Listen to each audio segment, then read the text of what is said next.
Greetings, programs! How is everyone this evening? So, a special Thursday stream for everybody, because normally on Thursdays is I do a work night stream over on Twitch. Decided to do this on YouTube because I feel like it would be more interesting for you guys. But I have a special guest tonight, which is friend of the channel, Mike MacDee. Greetings, programs. Hey. Maybe because of my avatar, I should have been talking like Uncle Fester.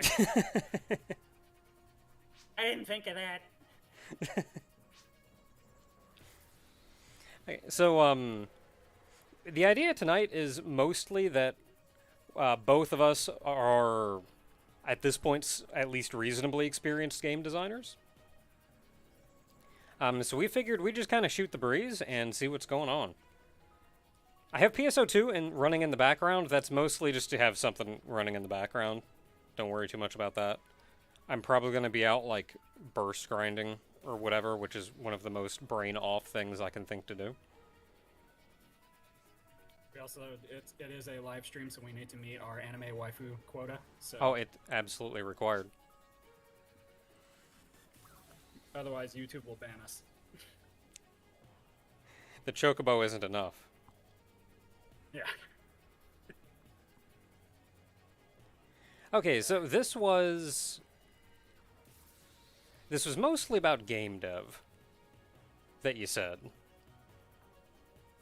So I suppose if we're just going to be chatting about game dev, let's go ahead and start at the beginning. One of the things you suggested of what got you into, well, I suppose first, Mike's a bit quiet at the moment. I can fix that. I can fix that somewhere.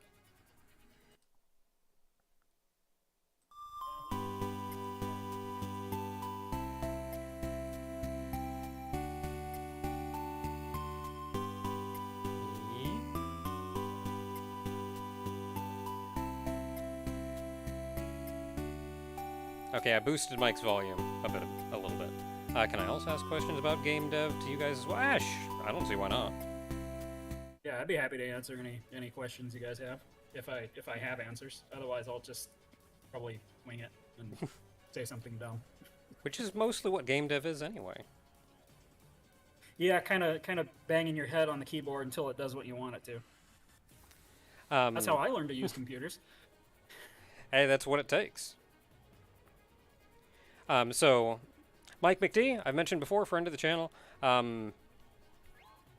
He has been about several times on the channel so far, or at least his work has. I think it started when I did Splatterhouse 3D.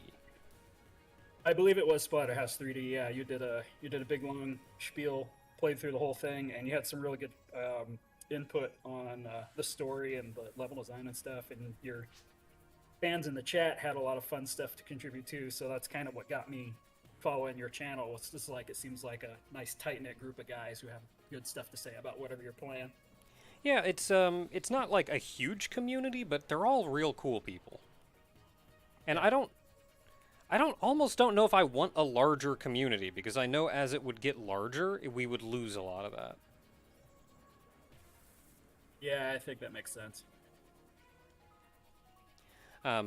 But I think Splatterhouse was the first thing that I did a proper game series on. After that, I've streamed a lot of his other works between Dynamite Duchess. Trying to think of the names of the other games in the trilogy. I know there was Castle Quarantine, was the first one. Yeah, and then the Carnival was the third one. And then the one where she was dead. Yeah, Carnival was the third one. Did those. Also, other games, not just of the Dynamite Duchess series, did the, my brain is not working tonight. Chikan did that one. Very recently, finished up the Egypt-themed one. Oh, yeah. Like, I keep there's times when I keep forgetting I even made that one because I just kind of knocked it out and then moved on to the next thing. I mean, for knocking it out, that was actually pretty well put together. Mask of Sobek. I'm terrible with names, I apologize, especially when I'm put on the spot. If I'm rattling off on my own, then like, oh yeah, I know all of these things. Yeah, been around for a while.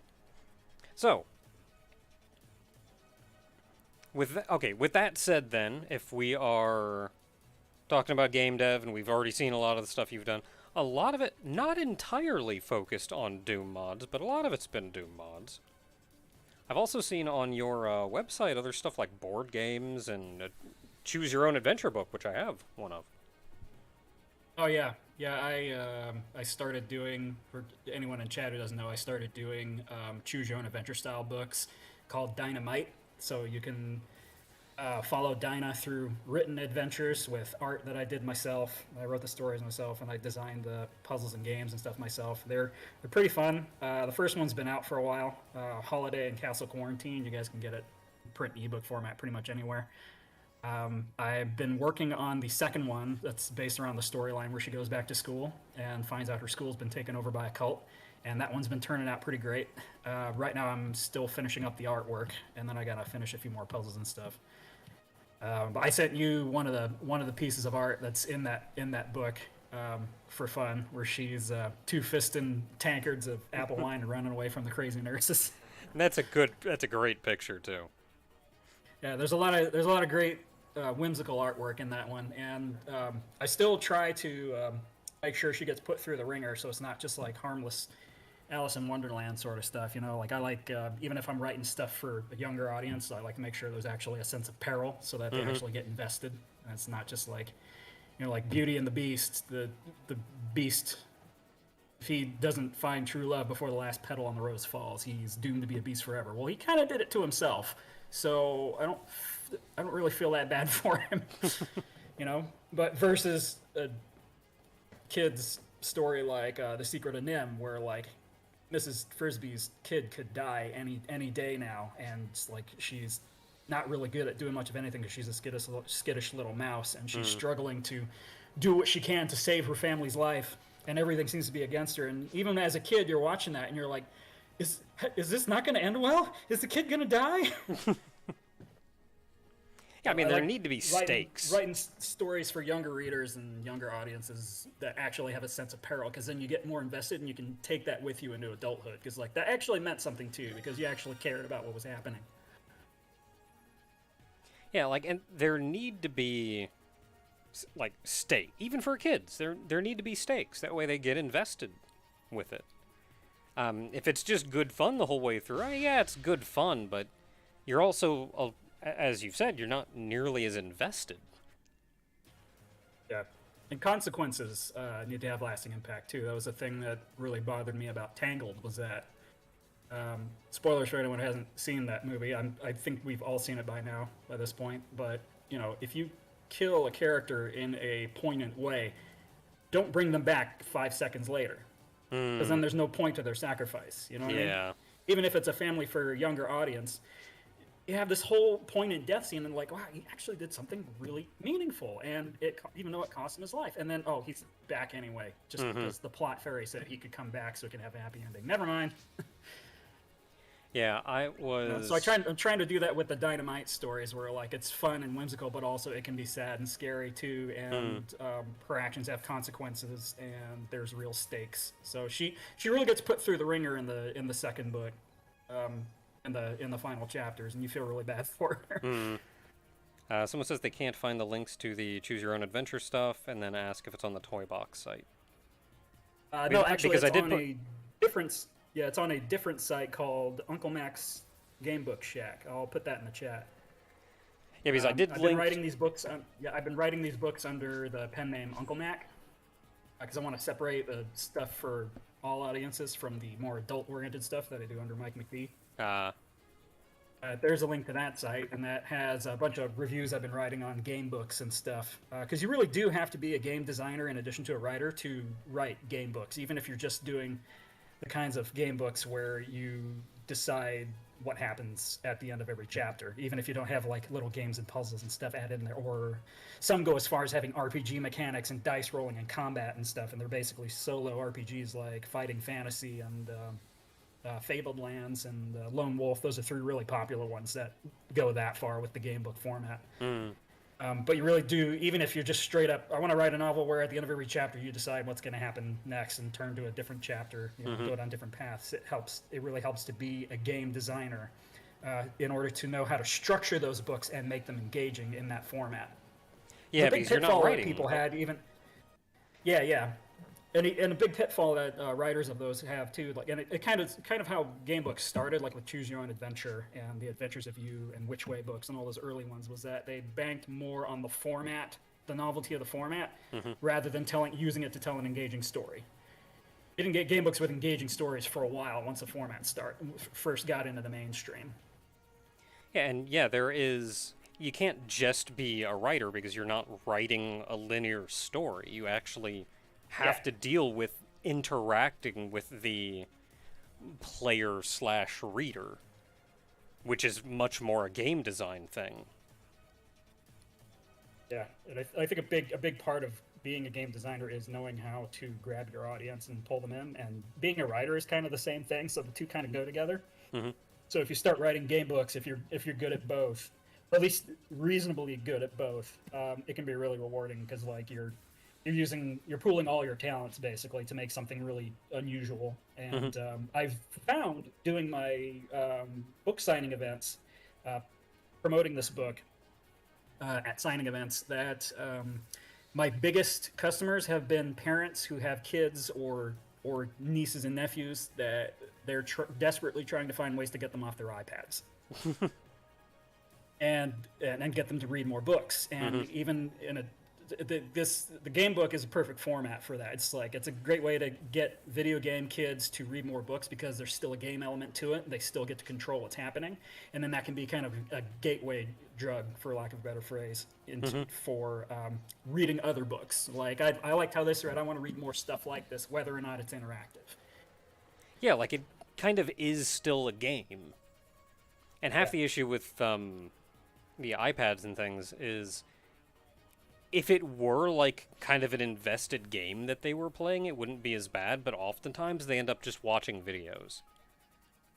Yeah, or they're like Candy Crush games that you just pick up and mess around with when you're on the toilet or something like that. There's not really much substance on the iPad, and even then, like the alternative is like online games and games like Elder Scrolls and stuff where you're spending all your time in these games, and you got to break away from them somehow and like do other things, And it's hard to find a game, especially on something that would work on like an iPad, that works well for a younger audience.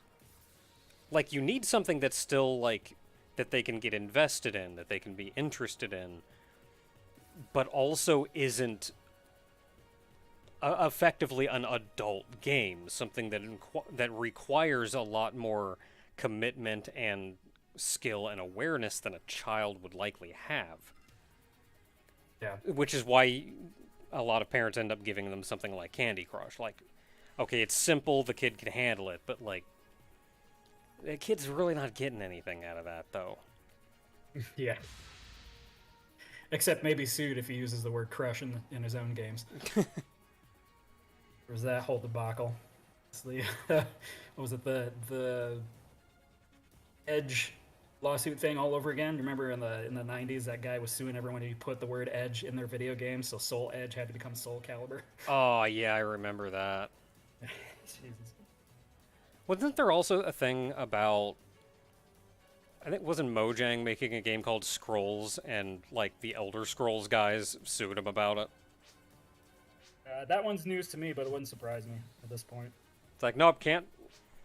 Sorry, we own Elder Scrolls. Can't call your game Scrolls.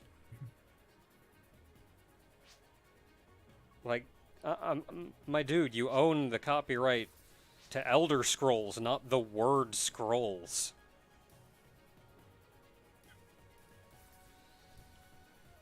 If someone wants to call their game Elder Scrolls, you may have a case.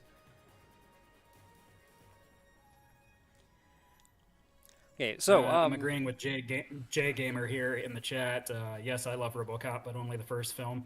I agree. There hasn't been anything good RoboCop since the first movie, really. And I'd still say RoboCop is the best film of all time because it has everything in it. You want a horror movie? You want a sci-fi? You want a Jesus allegory? You want a monster movie? You want an action movie? You want a western? You want a comedy? A satire? The movie has everything. And it does everything perfectly. it's a problem with a lot of sequels, I feel, is they make a movie or a game, really, with the intent of it being a one-off. It did everything they needed to do. They told their entire story, they put their all into it, and then it got big, and they had to, like, figure out how to make another one. Well, that's a great example of that is the original run of Planet of the Apes. Oh, that yeah. first one was just a one-shot, but it was so big. They're like, we have to do a sequel, or we're missing out. It would be stupid not to do a sequel. And I'm like, how do we do a sequel to this? Yeah, we've So told the whole story. Yeah, exactly. So they rack their brain and come up with, okay, I think I have something, and they do Beneath the Planet of the Apes. And then that becomes a smash hit, and they're like, we have to do another one. They're like, we blew the planet up. How do we do a sequel to this? So then they somehow manage to do a third one, and it just keeps happening. Like every time they think, like, okay, this is it. We can't possibly do another sequel after this. And then it gets so big they need another sequel, and then they have to pull another one out of their butts. Yeah. Oh, kids movie, Land Before Time. Oh, God. Nice, charming little story about dinosaurs trying to find a new land and overcoming the challenge and growing and all of that. There are like 13 sequels to that. I was about to say, are they at number 30 yet? Like, it's absurd. Yeah. Land Before Time, of all things. I mean, at least kids are still interested in dinosaurs. That's all I gotta say about that. But I'm glad for that. Don't let dinosaurs go away. yeah. I did find that movie didn't age quite as well as Secret of Nim. I think Secret of Nim still has more of a universal appeal, but when I watched Land Before Time again, it felt very much like a kid's movie. Like Secret of Nim, is that the one really where the love guy it when like you're a shrunk kid. down real small like the fairies? No, Fern Gully. That's Fern Gully, think. right? Yeah, Fern Gully. Yeah, Fern Gully was dated the moment it came out. Yeah. Yeah. The Land big Before Time thing was I a still good kids movie, but I found I enjoyed it more as a kid than as an adult. But Secret of Nim, I can keep going back to, and it's still just as good. The one thing I remember about Fern Gully was the guy went around painting X's on the trees, saying that that's the tree they were going to cut down. And he told them that he was told the fairies that he put that on the trees. Oh, that's there to ward them off so they don't cut down the trees.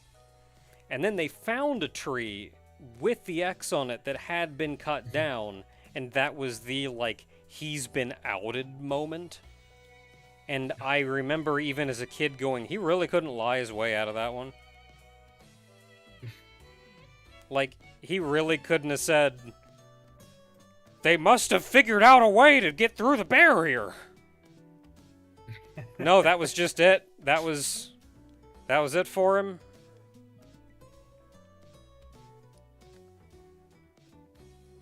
Oh, on the notion of sequels and bringing people back from the dead, I have never been especially interested in the Five Nights at Freddy's series.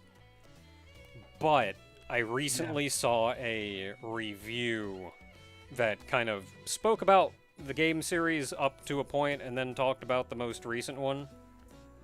The, Vaporwave Five Nights one. And they mentioned they talked about this whole big build-up about over the course of the series and figuring out the antagonist and dealing with all of that. And at the very end of the game before the most recent one, they finally, took out the antagonist guy. They did it. They saved the world. It's done.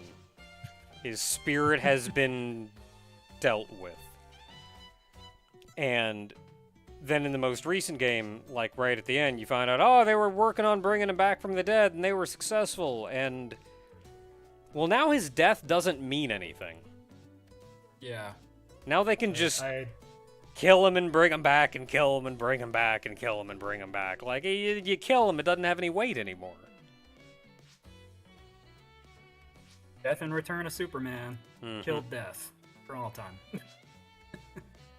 I got things to say about Five Nights at Freddy's, and I got things to say about that concept you're talking about, where they just won't let things lie. Mm-hmm. The Five Nights at Freddy's thing, I actually had a job as a moderator in the chat room and on the website over at gamejolt.com for a couple of years. It was around the time that first game came out, and all these dumb little kids were flooding the site, and every game... there was a joke that Game Jolt was the Five Nights at Freddy's fan game website, because that's all anyone was posting there. Like, no joke, you go through the regular search, every third page you'd see a couple of games that weren't Five Nights at Freddy's fan games. And their fan base was the absolute worst. And like they were the ones I was constantly muting and banning in chat because they couldn't play nice and they were getting into fights all the time and they're just being idiots. And the comments they were posting on the site and the whole thing was a wreck. So I'm not crazy about Five Nights at Freddy's in general, just because I wasn't crazy about the game as it is, but also I really wasn't thrilled with the fan base after being immersed in it for so long. So I kind of got beef against that franchise in general because of that. Yeah, I don't have beef against it per se, but the style of game is just not something that's ever really interested me. And as soon as the fan base kind of kicked off to be as big as it is, that kind of told me that the audience is not me. Yeah. So I've just kind of stepped away.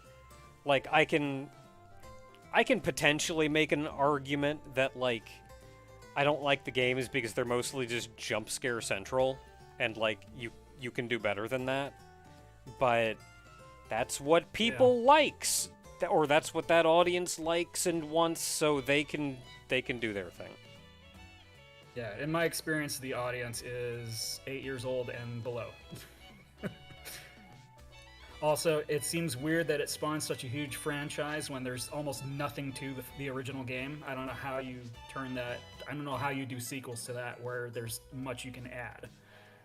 But he kept pumping them out.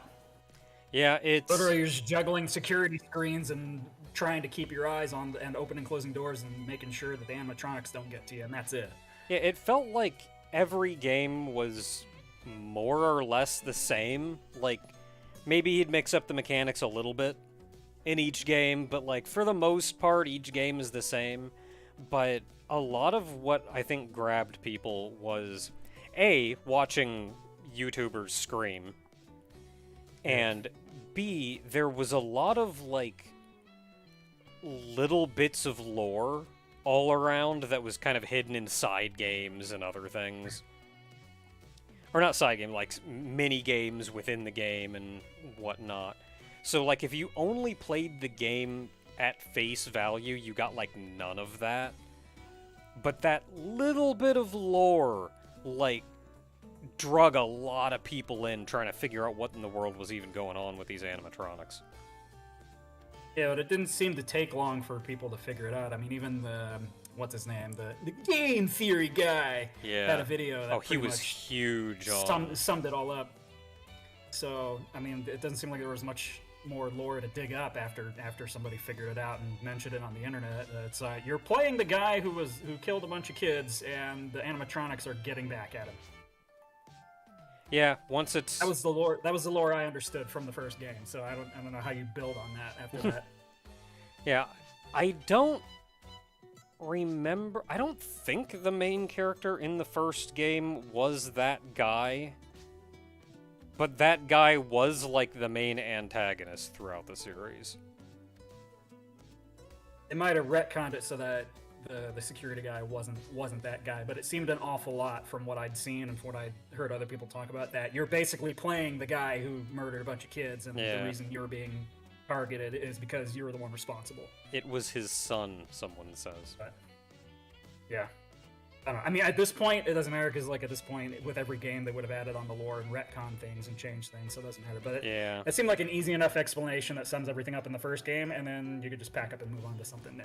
Yeah, and I think recently they kind of did a soft reboot anyway because the dev was saying that the lore between all these like little breadcrumbs he's trying to lay out to like leave big mysteries for everybody. He said by the end the lore got too convoluted for people to keep straight and for him to keep straight and add to. So they kind of did a soft reboot so they can start fresh. Not that I know if there's even going to be any more Five Nights games after the... Yeah, I don't know why do a soft reboot rather dev than kind of just, stepped all right, let's just away. put this to bed and move on to something else. Yeah, you know what? Fair. Fair. It was not expecting to... Anyway. So, talking about game dev, you have been doing this for some time. So, what got you into game dev? Actually, I've been doing game design since kindergarten, believe it or not. Ooh.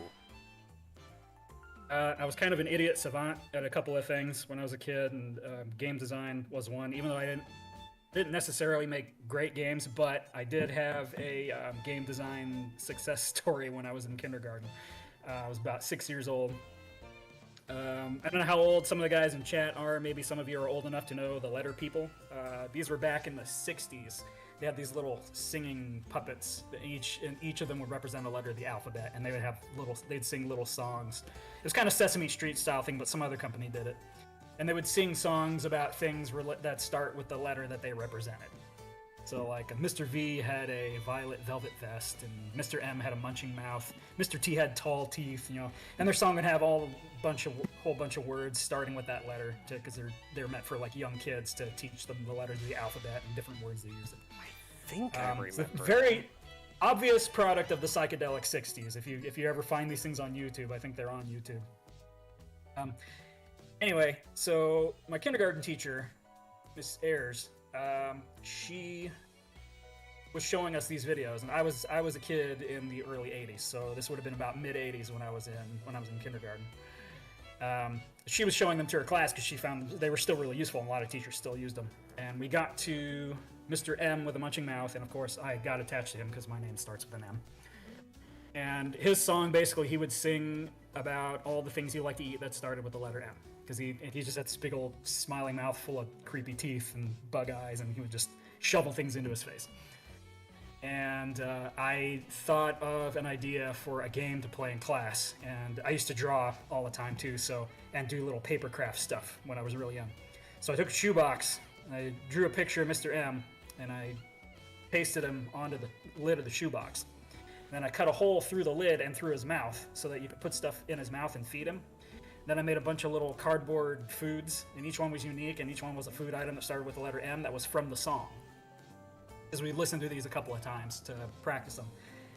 And then what you'd do is you'd shuffle up all the pieces of fruit or food or whatever it was that started with the letter M that he liked to eat, and then you'd play the song. And then each time he said a food item in the song, you had to be the first one to identify that food item, grab it, and feed it to him, and you'd get a point. And by the end of the song, whoever had the most points would win. I find out about 20 years later that Miss Ayers used that game in her class for like 10 years. She used it every year with her class because the kids apparently liked it so much. I barely remember. I have vague memories of making it, and I have vague memories of the song, and that's about it. But apparently it was a hit in the class, and she used it every year. I mean, you did something good. Yeah. So I've just been kind of dabbling with games ever since I was 5 or 6. And even, guys, it's weird to think about. I've been messing around with game design longer than I've been writing, because I really got into writing when I was in first grade. Miss Foltz got us into doing creative writing projects, and we'd have a creative writing project to turn in every week. And everything I wrote was super dumb, but it was inspiring to be like encouraged to write different things every week. And that kind of got hooked me on that too. But I've pretty much always been a writer and a game designer and an artist since I was a wee babe. And now that I'm doing the Dynamite books, everything's been kind of coming together, and it's sort of like my magnum opus. Yeah, and That's how writing goes when you're a kid. Like, I know I did You some... start by just writing about the stuff that you watched on TV, and then you move Yeah. up from there. Like, I remember some creative writing I did as a kid, and it was just... This is just a one-for-one of this TV show I saw. But with my, like, self-insert do not steal OC in there instead. Is this the same Mike who made those Doom mods? Yes! I wrote, hello, Terran Unit. I saying that right? Terran Unit 9? Looks like it. I'm a little nearsighted. My brain isn't working this week. Yeah, I remember writing a short story and drawing pictures for it about two guys in an arena in big mech suits beating each other up. It's drawn all in crayon, and I drew, imagine this rough first graders or kindergartners crayon drawing of a guy in a big white mech ripping open a red mech and pulling the pilot out in one hand. I wonder if my mom still has that. She's kept all kinds of weird crap from that I drew and wrote when I was a little kid. I never got as into drawing as I think I would have liked to, because I draw very slowly. So I always had, like, grand ideas of, I'm gonna draw, like, a whole big comic series with a bunch of stuff going on. And it just takes me 10 years to draw each panel. So I never got into it. And kind of, I started off the same way, but you know what cured me was taking gesture drawing classes at the local community college. So it actually pays to be able to whip a drawing out really quickly, because then you get the proportions and stuff correct. I think it's something about your memory is only very crisp of what it just looked at for about 20 seconds. So that's why if you ever see artists doing like sketches at the coffee shop or at the park or whatever, and they scribble out these sketches, the basic form of what they're drawing first, and they do it really quickly, that's you trying to they'll keep looking at the subject and not really looking at their paper all that much, because that's the technique is if you keep looking at the object, it stays fresh in your brain, and then your brain can draw it more accurately. But as soon as you look away at that image, that mental image starts degrading. So it actually pays taking a class like that, and you'll do a lot of drapery studies and draw a lot of naked people. But you learn how to, you'll start off by, all right, we're gonna learn how to get the basic form of this and draw it in about 60 seconds. And then by the end of the year, you're like, all right, she's gonna change pose, and you're gonna draw that pose in 10 seconds. Once you get really good at just whipping stuff out really quickly, then you can do all kinds of crap. Like I did a webcomic for 3 years because I was able to just knock all the basic body language and poses and angles and page layouts out in a short time, because that class taught me how to draw fast. And I think anymore, the way I draw, I don't know if the way I draw now can be sped up, so if I wanted to, like, learn how to draw quickly, I would feel like I would almost have to learn how to draw again. It kind of, yes and no, because it does kind of teach you to break down how you draw so you can build it back up again more efficiently. Yeah, and a lot of that right now is because I do so much work in, like, Illustrator, getting, like, perfect lines going around where I need, and, like, it's just a time-consuming process. But I've also been told that I don't really draw so much as I build.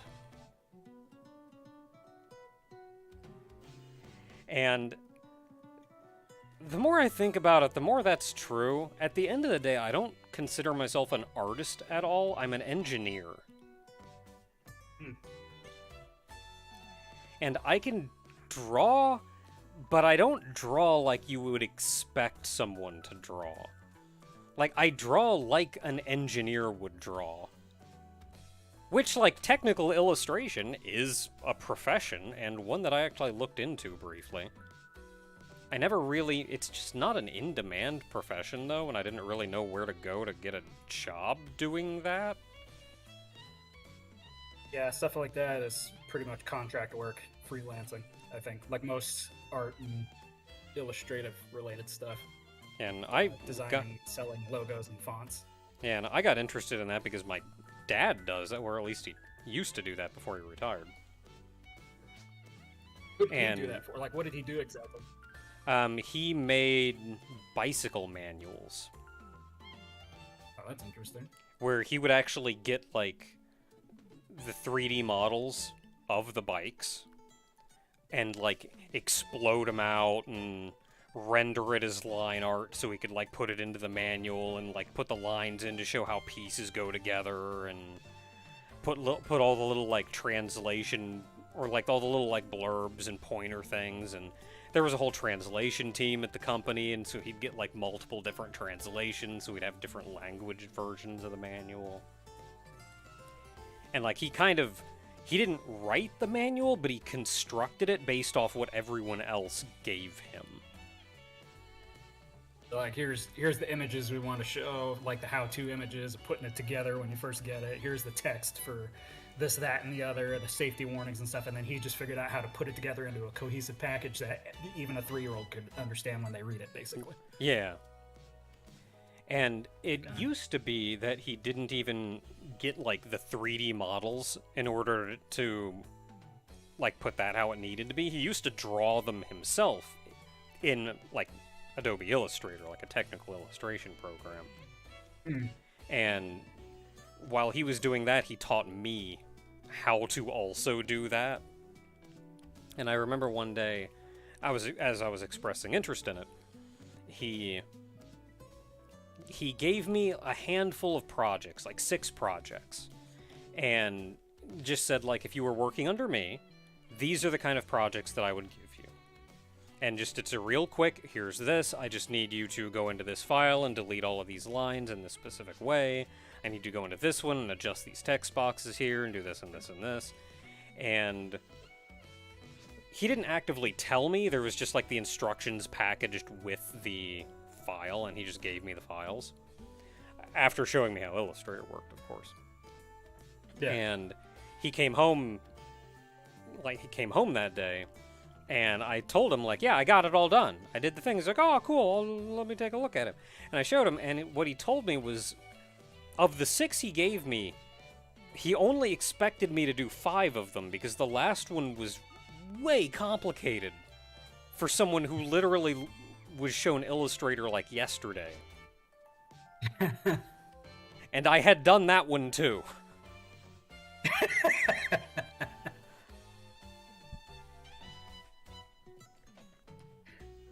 I wonder if we were both one of those kinds of kids where, like, our teachers hated us because they give the assignments out to everyone, and then we just knock them out super quick and then faff around for the rest of the period. Yeah, I know that much.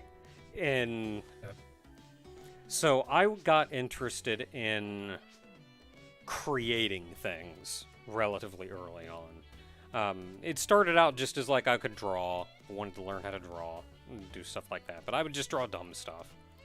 And I don't think it was until high school that I really started committing myself to, like, figuring out how to do things.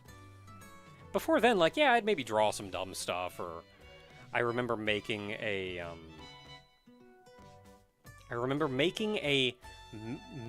create a dungeon board game where 2 people would be playing. One person, I effectively made like a D&D dungeon creator as a board game, not even knowing what Dungeons and Dragons was. That's pretty cool. So I had all these little cardboard squares with passages that could go in different directions. And so you'd have one person that was like the dungeon master, effectively, who actually laid out the tiles for you to move on, and I had a little Lego guy that you could move along the tiles. And they would roll for, like, encounters, so you didn't have to fight a monster on one of them. And then you'd, like, roll die back and forth to see how much damage you do to each other.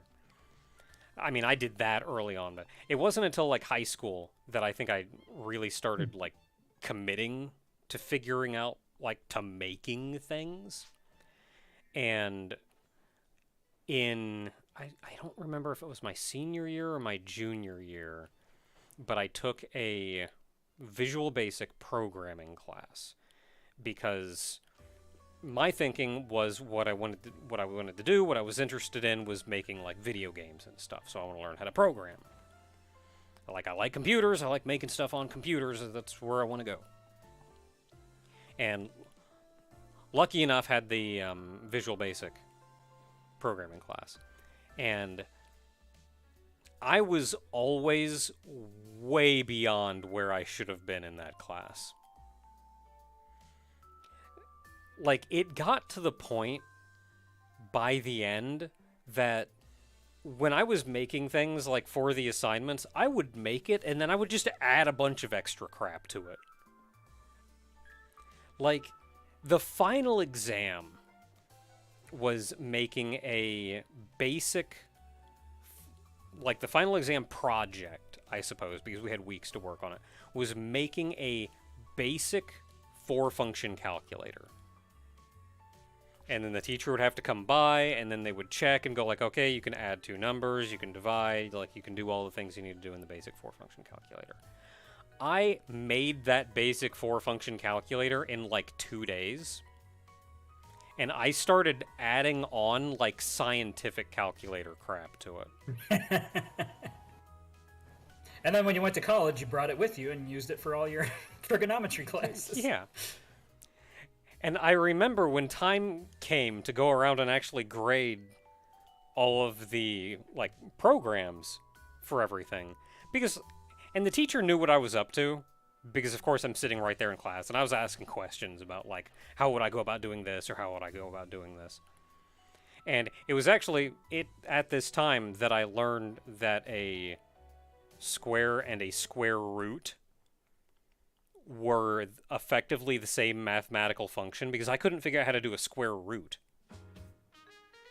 But no, it's just, like, square of... Or, not square. It's to the power of, like, 1/2. Or something. My math is rusty. So the teacher, like, kind of knew what I was doing and what I was up to.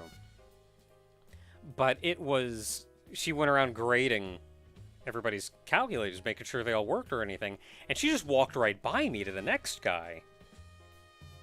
And I said, like, aren't you going to grade my calculator? And she said, I know yours works. Like, An art teacher like that at ASU West, where I was in that, except I was in that class for weeks, and we would go out, he'd give us some basic thing in class, and then he'd be like, all right, we're going to go out on campus and find a tree to draw or something like that based on whatever he taught us that day. And then we go out to the same little area on campus in the courtyard, and we all pick our spots and our subjects and be drawing and stuff. And for like 2-3 weeks, he'd go from student to student, giving them little pointers and stuff, but he would just walk right by me. And then finally one time he comes and sits next to me and he goes, FYI, I don't give you any pointers because you're the only one in class who knows what the hell he's doing. And then he got up and walked on to the next student. Like, well, that feels good. I wasn't even an art student. I was going for a different useless degree. Yeah, and as a peek into early game design even, I was trying to figure out how to make a video game. And at the time, I absolutely did not understand how video games worked. So what I was programming was absolutely ridiculous. Like, I was not programming this game any way a game should be programmed. Like, a completely different approach to it. Sounds like a lot of games I've actually played, if I'm being honest. Yeah, completely different approach to game design. But it was in that same class. I was done with the calculator, so I was trying to figure out what else I could do, and I didn't really know what else to add to it. Though I was debating adding, like, formulas and stuff. But I started adding, like, I want to make a Zelda game. And what I ended up doing was, because it was was it Visual Basic? May have been Visual Basic. I mentioned it. I already said it earlier, and I've already forgotten what programming language it was. Was it Visual Basic or QBasic? Because I did QBasic in high school. I think it was Visual Basic. and I basically had to pay a guy who knew what he was doing to do all my homework for me, because I found out very quickly my brain was not structured to be a programmer, and it still really isn't. Like, I can understand it better now, but it sounds like you were further along being a game developer than I was at the time, because at the time, computers, I was looking right at how to do the code, and it still looked like magic to me. Yeah, it was definitely more of a designer than a programmer. Yeah, it was not Visual Basic. My brain just realized, like, no, Visual Basic is not a programming language, it's a programming interface. I forget what language it was that I was learning. Well, regardless. It had a system for a user interface. So you could, like, make a button and then tie commands to the button and all of that. So what I was doing was I put a little sprite for Link on the screen, and I had the little buttons, and I just had it so, okay, every time you push the button, he moves 4 pixels to one side. Moves up and down, whatever. I put little, like, invisible swords on each side of him. And then I had a sword button that, like, when you press that, it made that sword in the direction he was facing visible for a brief moment, and then went away. And I tried to put enemies in, but I had to, like, tie them to a timer. So, like, the timer counts down, so every second or whatever, this sprite would move in one direction or another. Doesn't sound too different from what I was doing in GameMaker, if I'm being honest. It's kind of jury-rigged everything, and people would look at my code, like, open my games up, look at my code, and like, dude, I have no idea how you made any of this work. Yeah, at the end of the day, it's not even remotely how games should be programmed. Like, games have refresh rates. They have a list of programming that they do, and then they render a frame, and then they do that programming again. And, like, I didn't understand any of that at the time. I still don't. Yeah, I feel like, as you said, you're much more of a designer. You can get the ideas, you can get that, like, you can come up with the neat ideas about how things interact with each other. And I feel like at my core, I want to be a designer, but I am a programmer. Because, like, after this, I went to college. Makes the engine for a game. Yeah, like, after this, I went to an engine for a game and gives it to me, then I can figure out every aspect of it and do some pretty cool stuff with it. But actually making the engine is completely beyond me. And that's half of where I go, because, like, after this, I went to college. I got a computer science degree. I learned how to program properly. I even messed around in RPG Maker at one point. Oh yeah. And I dove into it because it was RPG Maker XP, I think it was. And it had in it, it gave you access to, like, the Ruby code for the engine. Not all of it, though, which frustrated me. Yeah.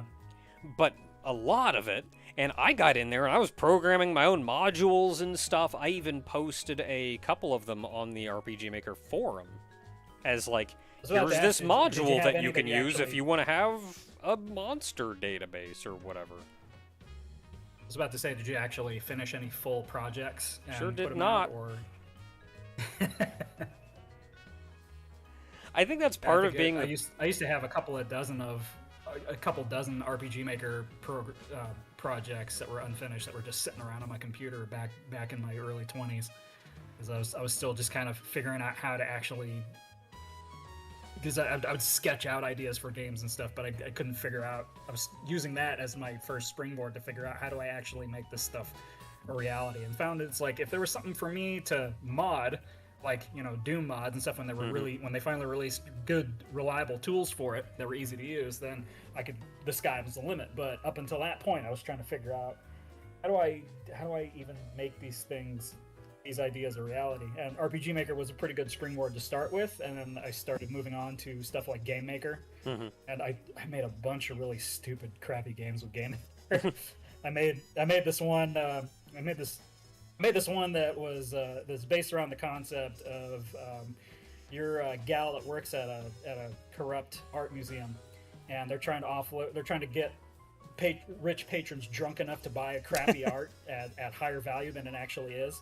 So it's like this little arcade game where you're running around, throwing champagne in people's faces to get them drunk, and then lead them over to the paintings and hope they eventually buy it. And then some of them come in with cigars, and their smoke's setting the paintings on fire, so you have to put out the cigars, and then you have to put out the fire on the paintings, and it's kind of like They're all juggling, too drunk to realize sort they're of thing. lighting the place on fire.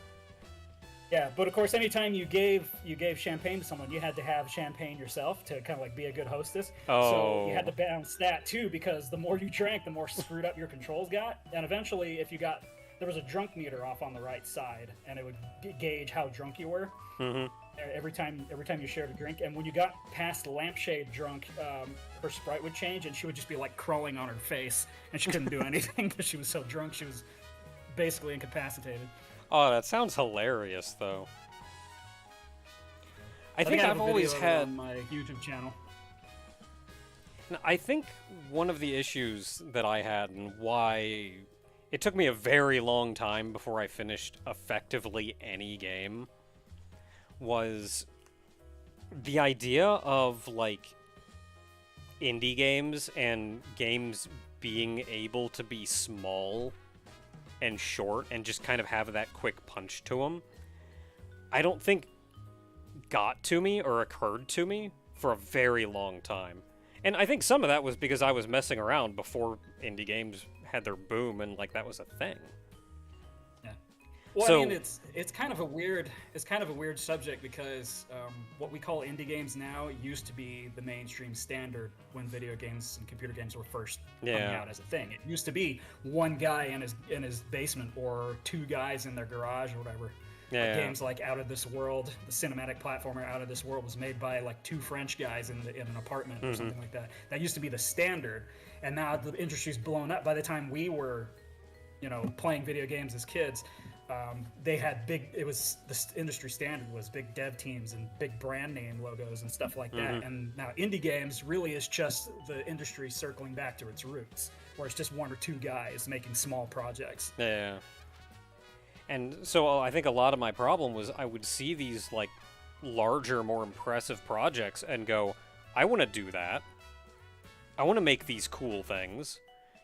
So I would start, but it was always way more than I could wrap my head around. And I don't think I had a good start either on game dev, because I started because I was in university for programming. I knew C++. So I started by effectively programming my own engine, and I did not get far. Like, the first... Aside from, like, silly little RPG Maker things, which I remember there was only one RPG Maker game that I genuinely tried to make, and I made, like, a tenth of it, like, almost nothing. What was it? What was the premise for that one? Do you remember? It was... So, at the time, this was when I was in high school, I think, I had a kind of universe of my own with characters in it, and I'd like chat with my friends, and my friends had characters that were in it too, like Ogre, who I've known since middle school. He had a character in there, and so the RPG was I had already written a proper like book that was very bad surrounding the adventures of like my main guy for this whole mess.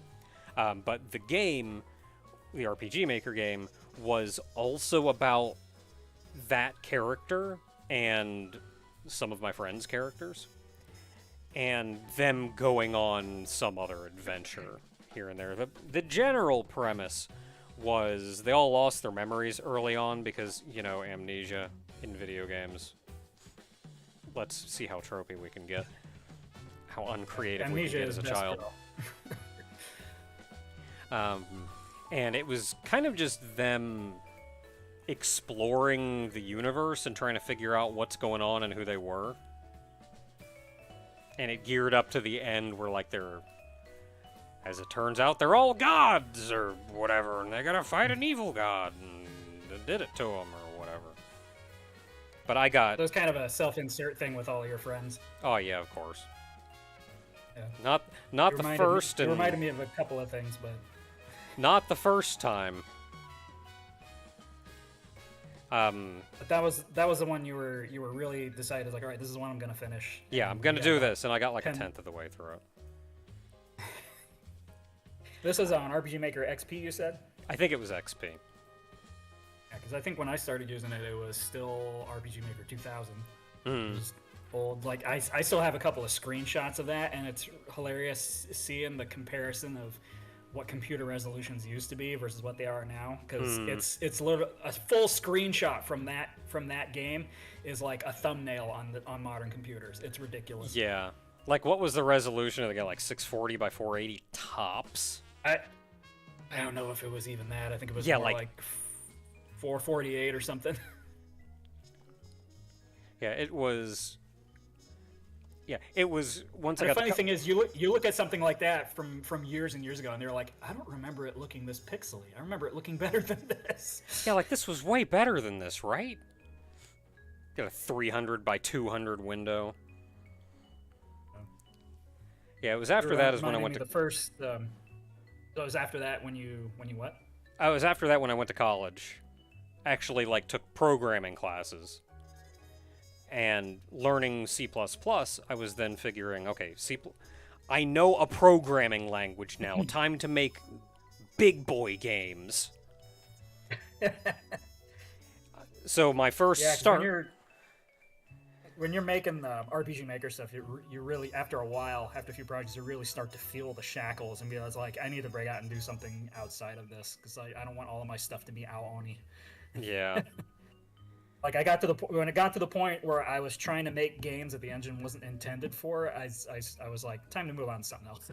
Yeah, I remember the hilarious thing was seeing somebody made a Metroid game in RPG Maker. Like, you had enough access to the Ruby code. I mean, it was jank, but you booted it up. There's, like, gravity, you're running, you're jumping. Like, how the crap did you do this? This is RPG Maker. I guarantee it wasn't nearly as jank as RPG Maker 2000. Like, I was trying to make, like, first-person point-and-click adventure games on that, just for something different. I got it to work, but it was jank. And especially in later RPG Maker games, I've seen people do that. Have big splash images up for, like, every... Like, I've seen that happen in more recent RPG Maker games. I don't know much about the older ones. I'm sure with the more recent engine, you can do all kinds of crap now, I'm sure. With the older ones, you really had to be creative. Or just move on to a better language. Yeah. Your project reminded me the first RPG Maker project I actually finished. I never shared it anywhere.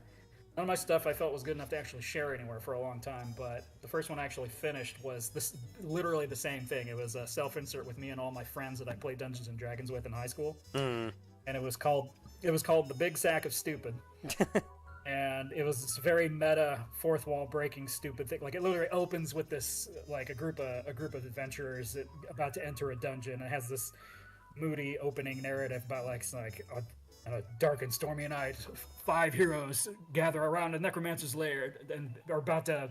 Right, it's something vaguer than that. Basically, it's like five adventurers about to embark on the greatest trial of their lives or whatever. And then it panned back, and it was the miniatures on a Denny's table, and it was a bunch of guys. It was me and my friends sitting around playing Dungeons and Dragons. They're like, "Okay, you open the door. It's dark inside.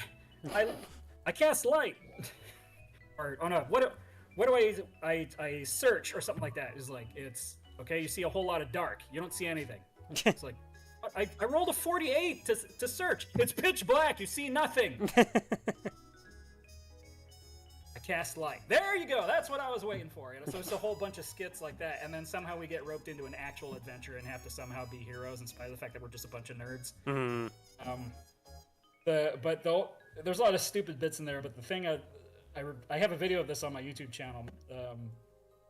my favorite bit came about because I had one of those friends kind of play test it, and he was like, "You really need the NPCs in your cities to have like stuff to say and do, so it brings it more to life." And I was like, "Oh yeah, that's a good point." So then I trolled him by having them all say and do, like, every NPC you met said or did the most insane, off the wall, ridiculous crap. But the highlight was I was using all the stock face sets for the characters, and one of them was this guy with a pompadour and a Hitler mustache.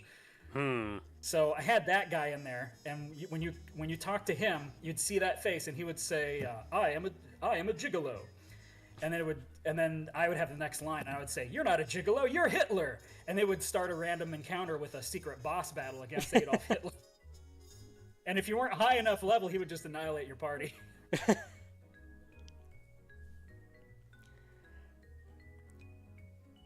Oh, so so once I think we've all been there though. Like when we Yeah. start with these kinds of projects, you always have that Yeah. one big self-insert one, at least one.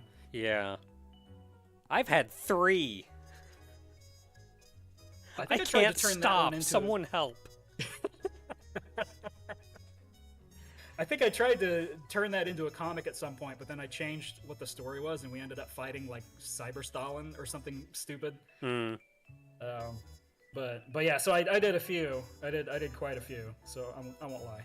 We've all been there, like I said. Yeah. I remember the first when I was doing comics a lot. The first somehow something you said reminded me that the first time I actually finished a full comic. It was a full graphic novel. It was lengthy, and I did it in grade school. Do you remember a game called Boomer's Adventure in Asmic World? Oh, it Really- rings a bell, but I can't really bring up anything obscure specific. Game Boy game. Yeah, do you remember Asmic was a video game company? They had that little pink dinosaur that was like cross-eyed, looked like it was drawn by a little kid. That was their mascot. Yeah, so they put him in a few video games, and I did the first comic I ever finished was a graphic novel adaptation of that game done in the style of a Chop Socky movie. So I had dinosaurs ninja kicking the crap out of each other.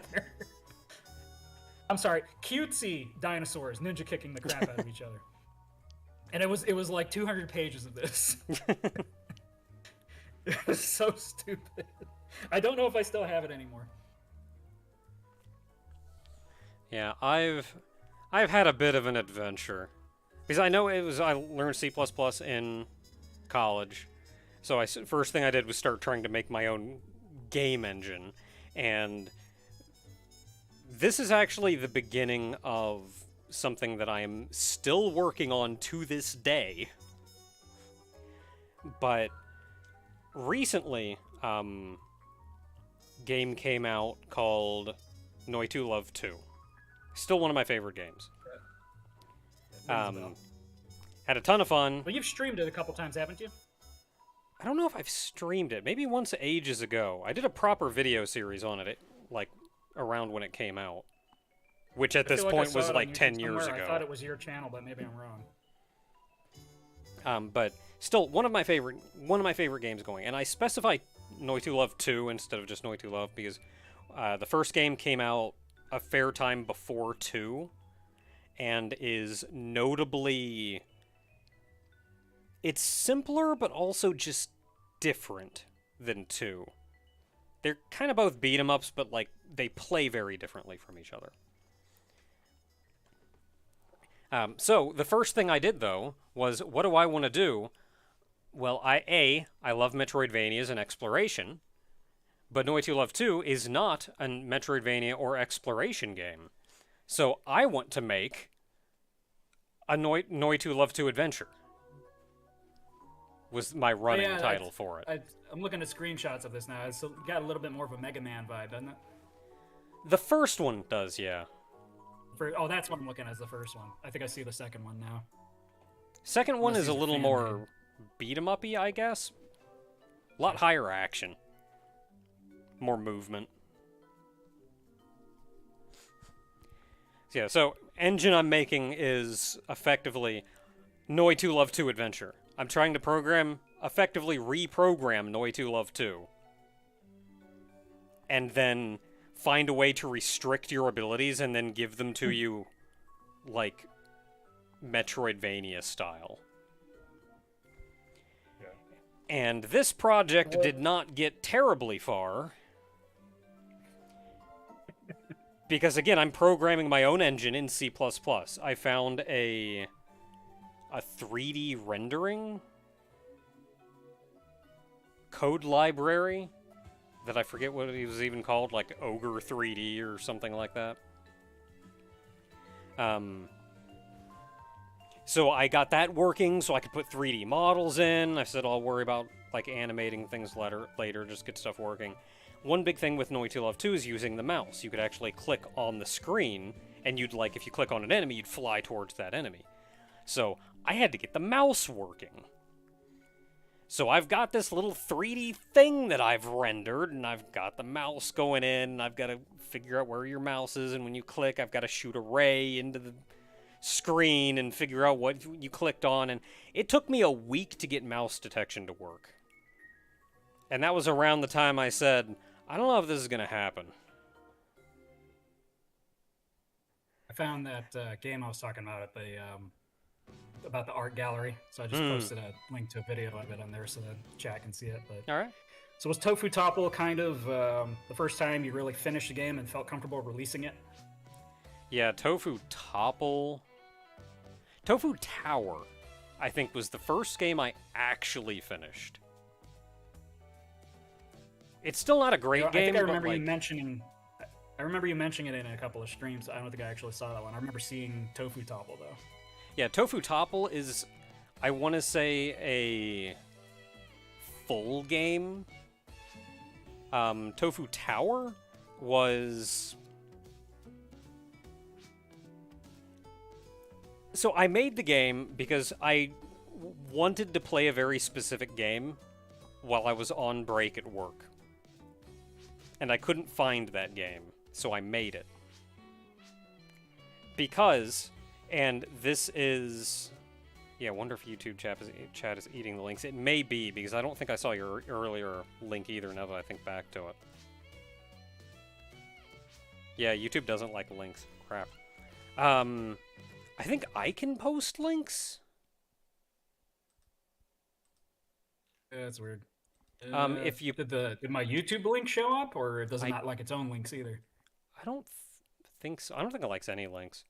Post them in Discord and I'll post them. Maybe I'm allowed to.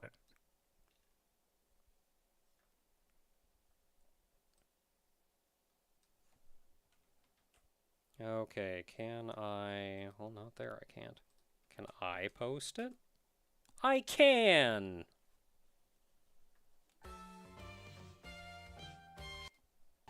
Alright, well, that's something. Yeah, so... Because the main thing that I'd been working on up until that point was my ongoing game, which is Project Welgaia. Which is what Noi 2 Love 2 Adventure eventually became. Because I gave up programming my own engine in C++. And then I figured, okay, well, what was Noi 2 Love 2 made in? Multimedia Fusion. So I got Multimedia Fusion and I started making a game in that. As it turns out, there were like no tutorials and I had no idea how to make a game in that. And it got unbelievably convoluted. My code was like horrible spaghetti because I couldn't figure out how to organize it. And I eventually gave up. Then I learned how to organize the code because I figured out that code blocks exist. And I was like, oh, holy crap, thank you. So I remade the entire engine. From scratch, cause... So, remade the entire engine again. And then I started to hit the wall of... I'm realizing the limitations of Multimedia Fusion. And I'm realizing how big a scope this thing that I want to make is. And I kept trying to slowly hammer away at it, but I was effectively done. And then my wife started making things in Construct 2. I don't know where she ran across Construct 2, But in watching her work on that, I was like, oh wow, this looks way better than what I was dealing with. So I got Construct 2, and that's kind of been my engine of choice since. Of course, at this point, Construct 2 has been discontinued. You can no longer really get any support for it. I'm also realizing the limitations of Construct 2, and as soon as I'm in a position to do so, I'm probably going to move to, like, Godot or something. That was one thing I was worried about, was just moving from one language to the next, to the next, to the next, until you find the one that you really need, and I just didn't have the time or the patience for that. Yeah. Like, doing research on what people have done with GameMaker just to figure out how to do what I wanted to do in GameMaker was difficult as it was. Like I said, all of my stuff was jerry-rigged, and man, there was nothing worse than like working on a project extensively and then stepping away from it for a long time, and then coming back and looking at your old code and having no idea what anything did. Oh, that's happened to me while working on the same project. Like, that happened to me in, like, Tofu Topple.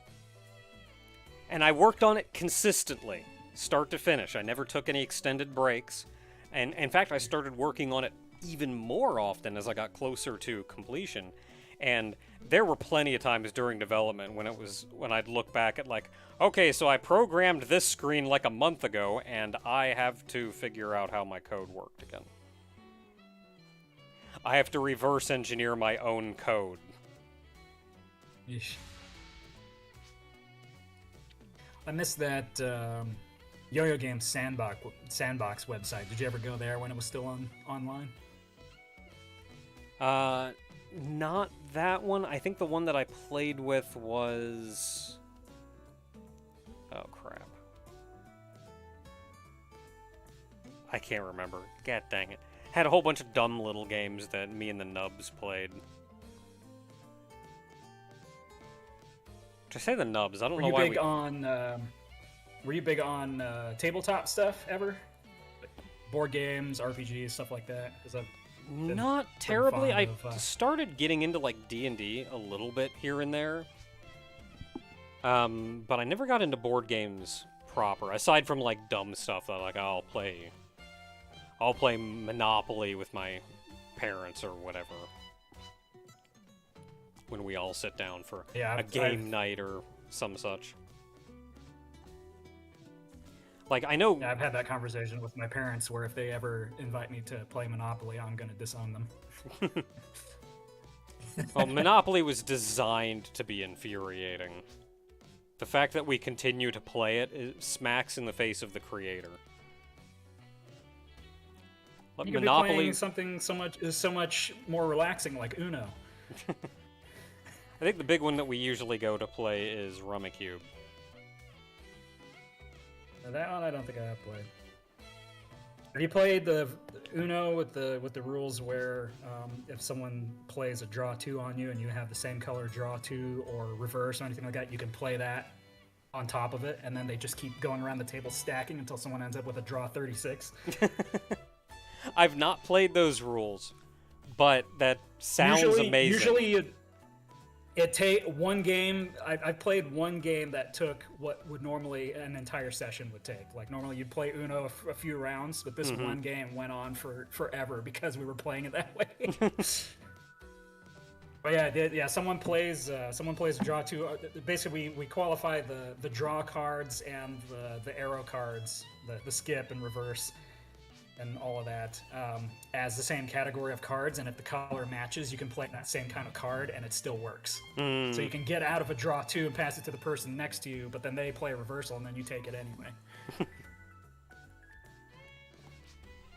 Yeah. So yeah, in one pass, I ended up with like I tripled the number of cards in my hand because I got screwed over so badly. It's pretty great, but like generally you don't ever see those people again that you play with. And I remember the one, there was a card game I played back in, like, middle school or high school that I think had a proper name, but I knew it as Egyptian Rat Screw. And it was just played with a deck of regular cards. And I played the crap out of that game. And I I loved playing it, but I hated playing when people said like, "Oh, what about? Can you play with the sandwich rule?" Where like if I put a 4 down and somebody puts a 3 down, and then I put a 4 on top, you can slap that. And like, I hated that. I hated that sandwich rule so much. I don't know why. I like couldn't wrap my brain around it.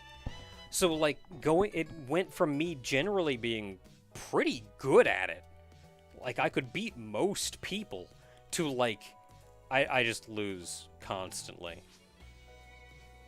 It wasn't a good feeling. It doesn't really feeling. make sense to me either, because like, yeah, I don't know. I mean, I haven't played that game in a long time. My favorite card game with regular deck of cards is Screw Your Neighbor.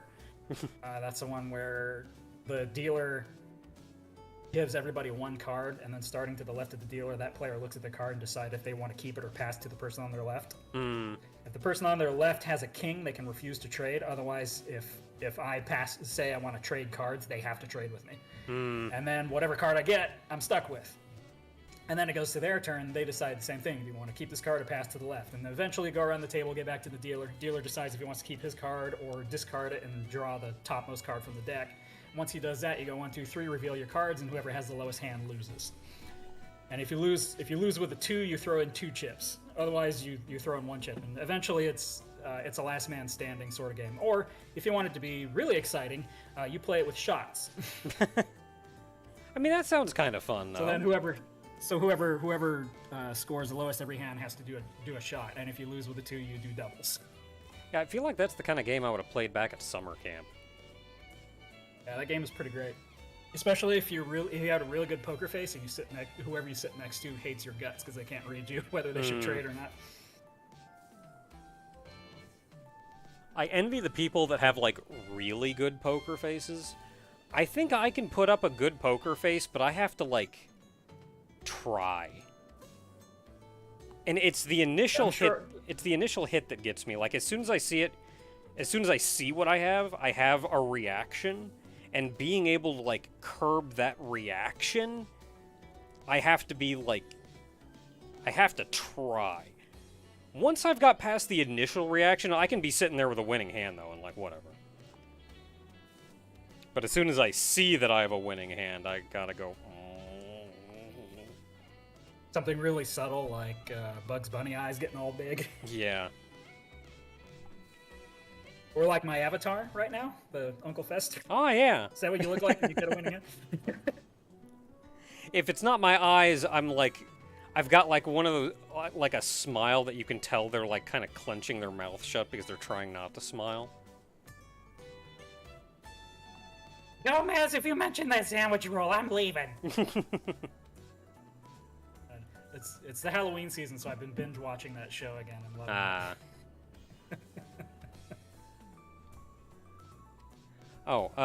So... I've been making a point to watch a new scary movie every other day, too, throughout the month of October. I watch these guys, Frightfully Forgotten, on YouTube. A couple of Canadian guys that drink beer and talk about horror movies that no one really talks about anymore.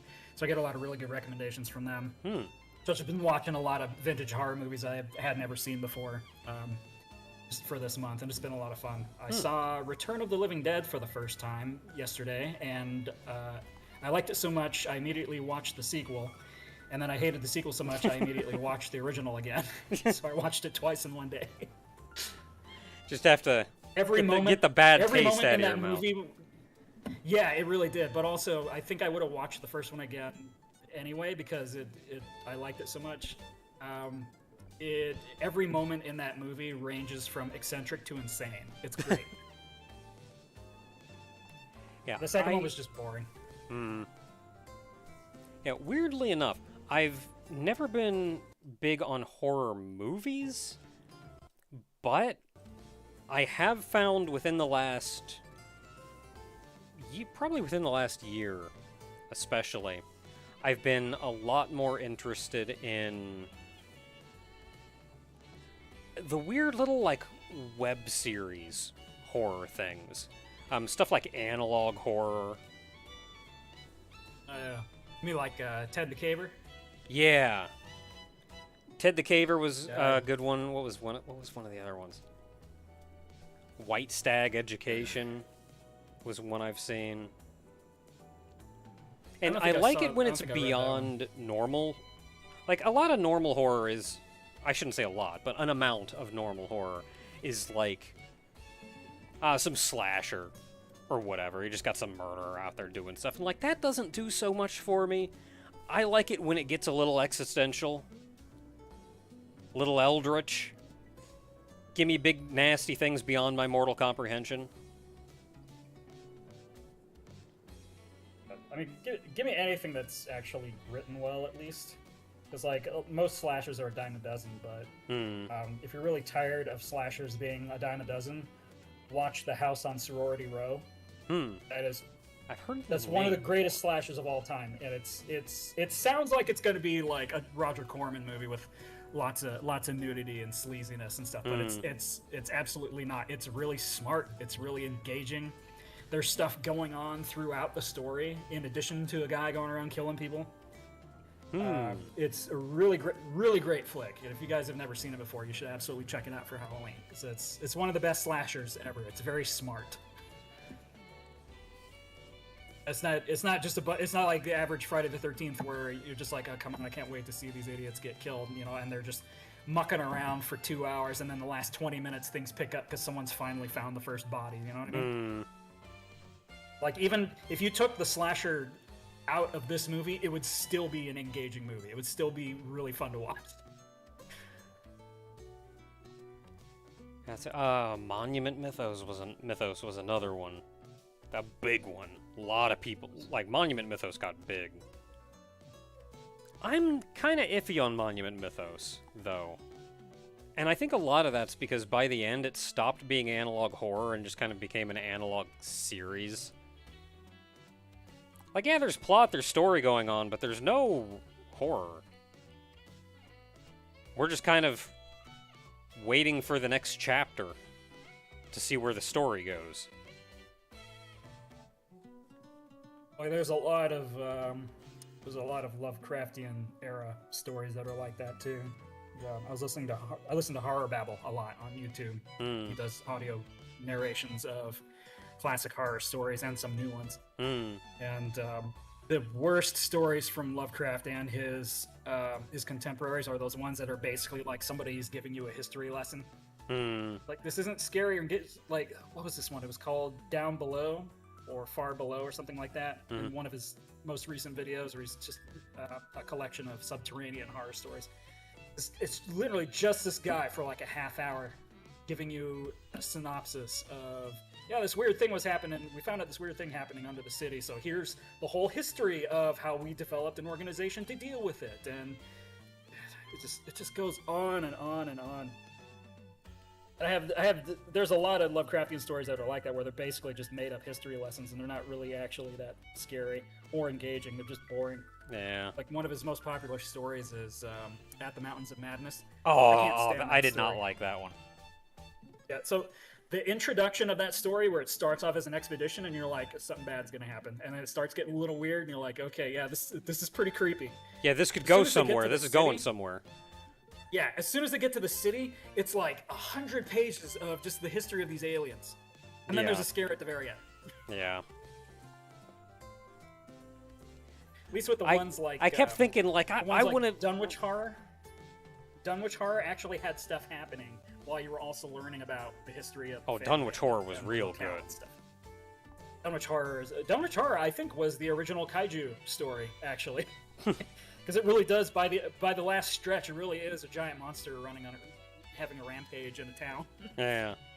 But, yeah, Dunwich Horror was really good. I think that one's probably my favorite. What was another one that was really good? There was. It was a much Color shorter. Space. What was that? The Shunned House doesn't get enough love. I think that one's really good, even though it has a lot of the history lesson stuff in there. All of his stories have that to an extent. A lot of the times it's kind of tolerable, where it's like, all right, well, we're getting backstory on this mansion before he goes in to investigate, and then we get the answer to all this weird stuff that happened. But it doesn't take the entire story. You know what I mean? It's like a section of it. But that one's interesting, where this guy and his favorite great uncle investigate the weird goings on in this house with a really spooky history, and some really creepy stuff happens in it. Yeah, I'm sure it'll take me forever to actually find this one, but oh, Remember YouTube what the channel premise that was? does a lot of neat readings of this stuff is the Exploring series, which most people The probably know of, given that analog they have stuff you're nearly a talking about? million subs. He mostly These does guys SCP talk about stuff. analog horror. Okay, Um, SCP. yeah, he does mostly SCP stuff, though he has recently been he in the past he's also done Lovecraftian stuff, and he's also looking into Warhammer's stuff, which he's been enthusiastic about. Interesting. Because he does a lot of good stuff, but think a lot of it as well is he is interested in stories, which that's cool and all, but I don't like the SCPs that are just stories. Like somebody just wrote a book and pasted it Hmm. into their SCP thing. Like a lot of the Yeah. charm of the SCPs is that it's this almost technical document. Yeah, that's a big reason why I couldn't get into SCPs because it doesn't strike me as fiction so much as research for this is the stuff you do before you actually write the story you're going to use it in. And I don't it's like uh, author's notes, and I don't really want to read author's notes. The ones I liked were the ones that actually had transcripts of interactions with the SCPs and stuff like that, like the transcript of the radio dispatcher when they Oh yeah, the first those encounter with I think that's those big actually lizard things that can mimic human voices. mm, I think that's That was actually scary as hell. yeah, I think that actually works really well. Some of my favorite ones are ones that do tell a story, but they still fit within the original format of an SCP. It'll be like, yeah, we found this weird thing that does this weird thing. They give their technical specs, and then it'll be like there'll be like an exploration log at the end. Yeah, And at least if they have some kind of a log where they're actually using it in some kind of a story, then I'd give it a pass. What's that other one? The one that you can't look at it or it'll kill you no matter where you are. The one that yeah, sits there what's crying the whole time. yeah, Yeah, it's that one has a Shy couple of Guy. I logs forget that were his pretty number. creepy. Yeah, and the stairwell one where they get criminals and have them go down the stairwell to explore what's going on, and Yeah, bad things always happen. Yeah, so I like those ones because stuff actually happens with them. I'm not just reading a technical document. yeah. Um, Actually, I think I wrote one that I never submitted just as a writing exercise. I can't remember. It was really. I did it as a gag because I was kind of taking the piss out of SCP. I don't know if I still have it. yeah, it's hard to find like the good in between though, because a lot of the more recent ones I feel are they dive a lot more into what is established lore in the SCP universe.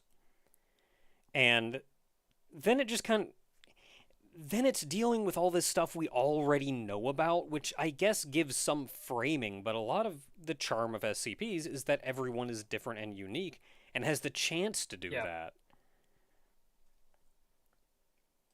What is it? It's there we go. not Shadow Out of This was they've Time. used this they've used this number by now. Is This it The this was Color at the Out of time. Space? You remember what the premise was? This one you're trying to remember? No, it's called The Music of Eric Zahn. Oh, that one, yeah. There was It's good real build up short, in but I that really one, but liked that one. yeah, it had really good atmosphere and build up. The issue I had was that he writes out his story for the guy to understand what's going on, and then he just never finds out. Hmm. And that always kind of drove me nuts too. Or Yeah, like in the end, he this just kind weird of thing happened, and you never runs get away any kind of afraid. Like it didn't feel like yeah. So he, there was an amazing like story and build up, and then it just kind of ended.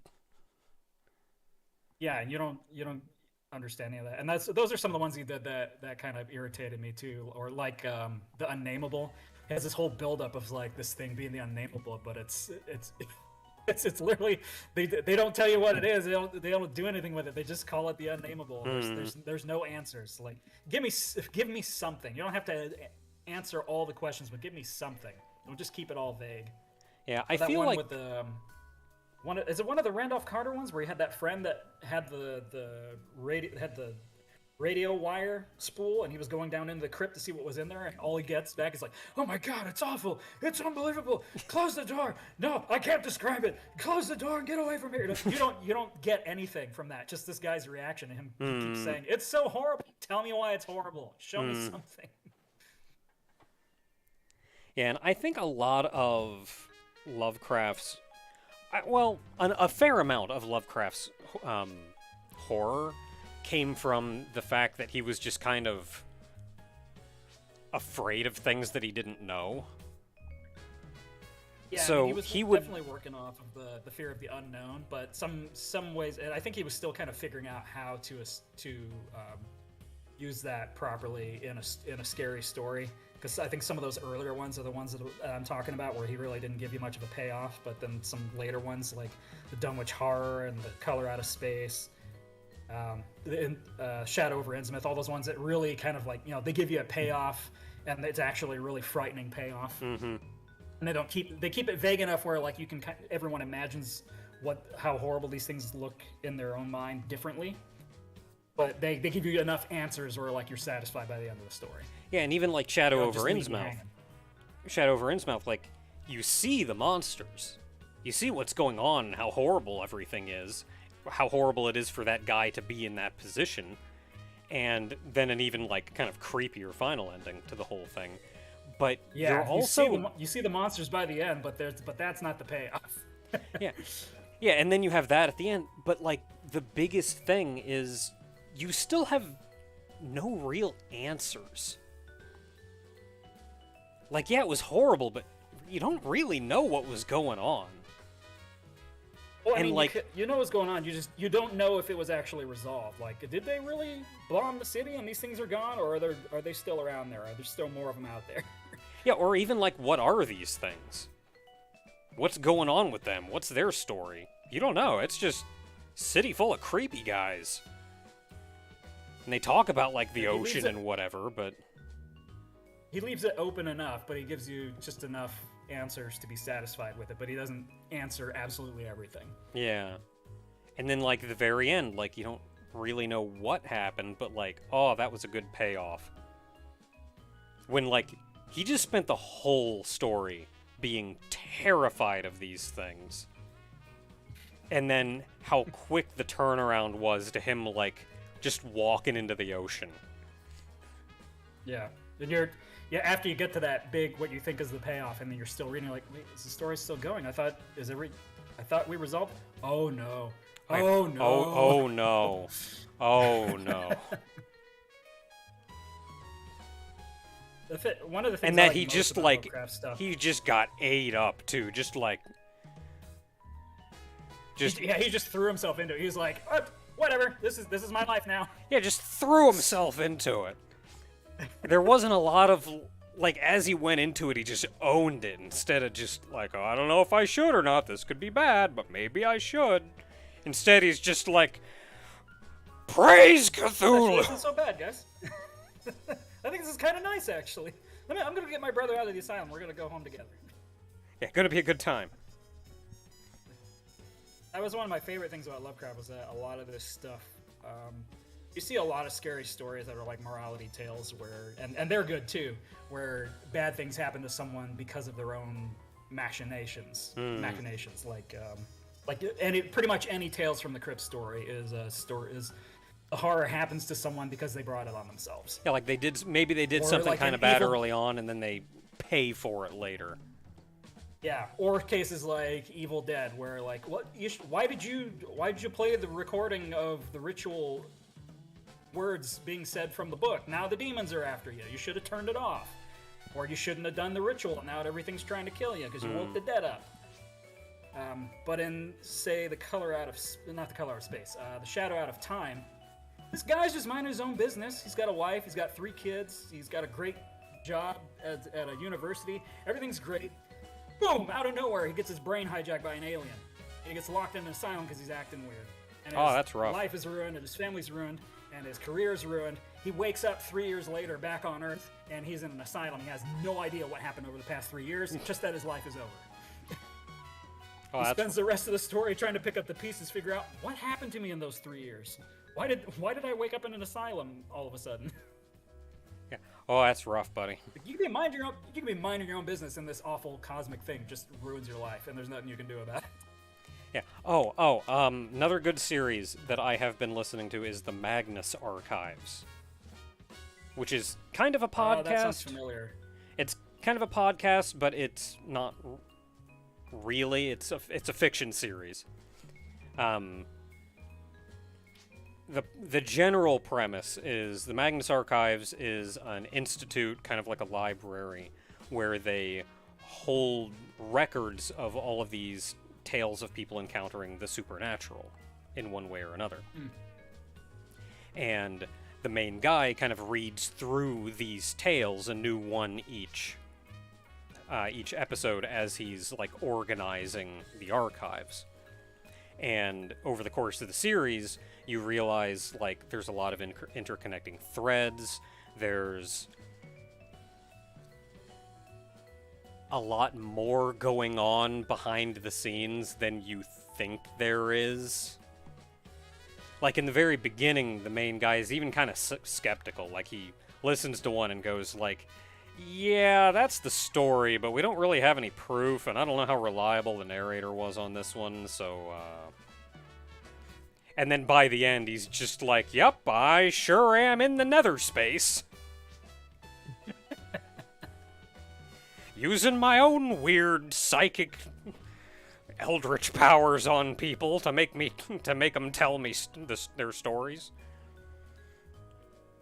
It's real good series though, all around.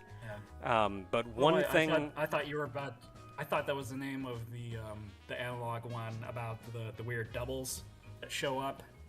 Oh, what was that one? Yeah, I've seen that one too.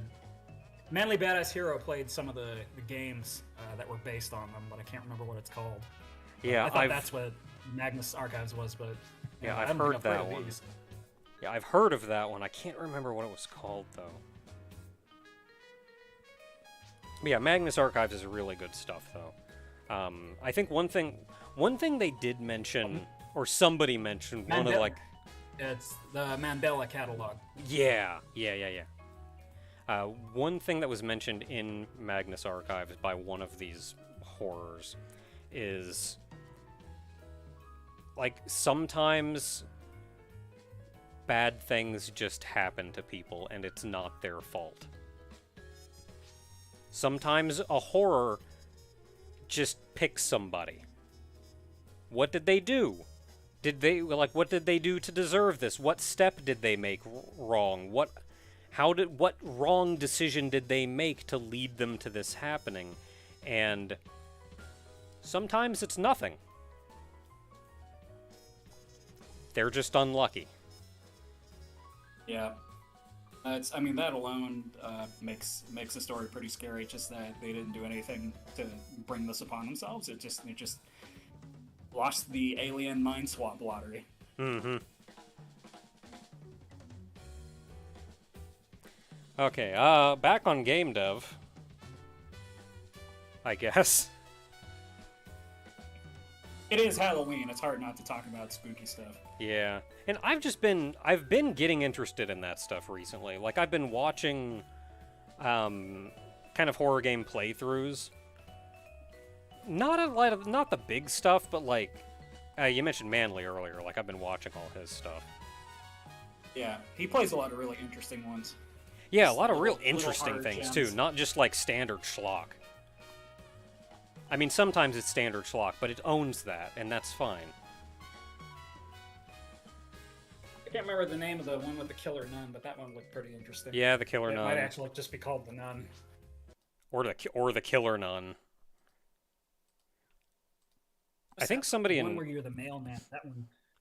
I think somebody. There's one where he played where you play as the mailman, the new mailman in a really small, close-knit town. That was really interesting. It just got super weird. Oh yeah, I remember seeing that one too. What I think. Yeah, and he got an alternate ending where he controlled the dog, and there was a whole section of the game where yeah, that was so good. World of Horror, based on Junji Ito and Lovecraft. That'd be interesting. Oh yeah, Look that Junji up. Ito's another one that I haven't really read a lot, much if any, of his stuff, but I can tell that's absolutely a lot of the stuff that I dig. Yeah, I've read a lot of Junji Ito. There's really only one thing he did that I didn't think was just silly. Hmm. Because I don't know what is like the things that he finds creepy or that his readers find creepy. I just think are ridiculous. Hmm. Like his whole Uzumaki thing is just based around the concept that spirals will do weird things, or the one what was it, Gyo, where it started off cool with like land sharks with crab legs chasing people on land, and then it turned out it was like a military bioweapon, and then it goes from land sharks attacking people on land to living balloon people who like inflate and they float around and they fart to travel around everywhere and poison people, and it just went off the rails immediately. Yeah, I remember that one, and I remember the fact that it kind of goes off the rails as being half the charm. Like, it's... Maybe that's what people like about it, is that it's so off the rails that they get kicked out. Because there was only one I really thought was genuinely scary, and it was the one with the balloon heads. Hmm. I don't know if you read that one. That one was online. It might still be online. As people start seeing these giant balloon doppelgangers of themselves with little nooses hanging from them, and then they seek out their matching person and hang them and kill them. Hmm.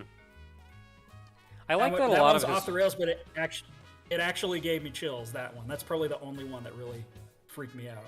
The rest of it is just stuff where it's like it's too goofy, or it's awfully specific. Like you had that one where people started migrating to this cliff face that had that one. human-shaped holes in them.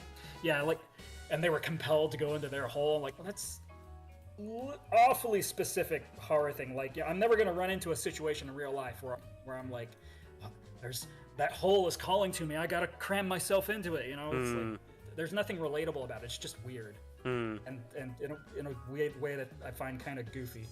There were a couple of stories out of the Tomy series that were decent, but yeah, I don't know. It's not really a big Junji Ito fan in general.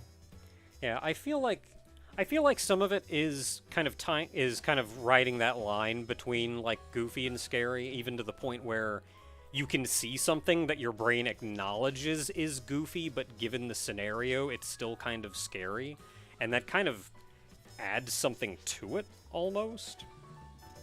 Yeah, I think some of it's easier to put your shoes in the characters in that situation and find it scary than others. Like the whole one, I kind of like, all right, if I was in that specific situation that would never ever happen, I would find that pretty scary. That like I would be compelled to do this to myself and I wouldn't be able to stop myself. But it's so off the rails, I just can't relate to it.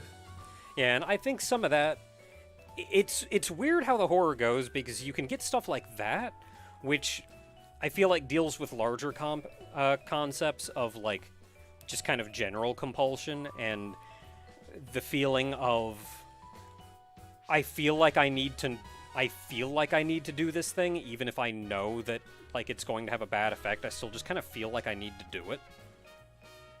Which is, I feel like that is something that I have felt before, though not obviously like, yeah, there's a hole in the wall I feel like I need to climb into. But that kind of like, I feel compelled to do something, though. And I'm not really sure why, I just feel like I need to do this. And even once you, like, know it's gonna end poorly, you're still like, I still kind of feel like I need to do it. And then, like, the complete alternate is, some of his horror stories are just, wouldn't it be messed up if sharks had legs? I mean, at least that was cool, though. They're like a great white shark with legs chasing the main characters through a cramped apartment complex. That was pretty dope. Mm. And then he ditched that in favor of the floating fart people. This game definitely looks like it's a Junji Ito inspired thing, though. I'm looking at screenshots of it. It's even in black and white, most of the screenshots I'm seeing, so it kind of feels like you're in an interactive horror manga. What game is that again? They have the Junji Ito imagery down. World of Horror. World of Horror. Because it's on Steam. Yeah, they got Junji Ito visual style down pat for sure. World of Horror. This looks like something straight out of his comics. Oh yeah, jeez. Look at that.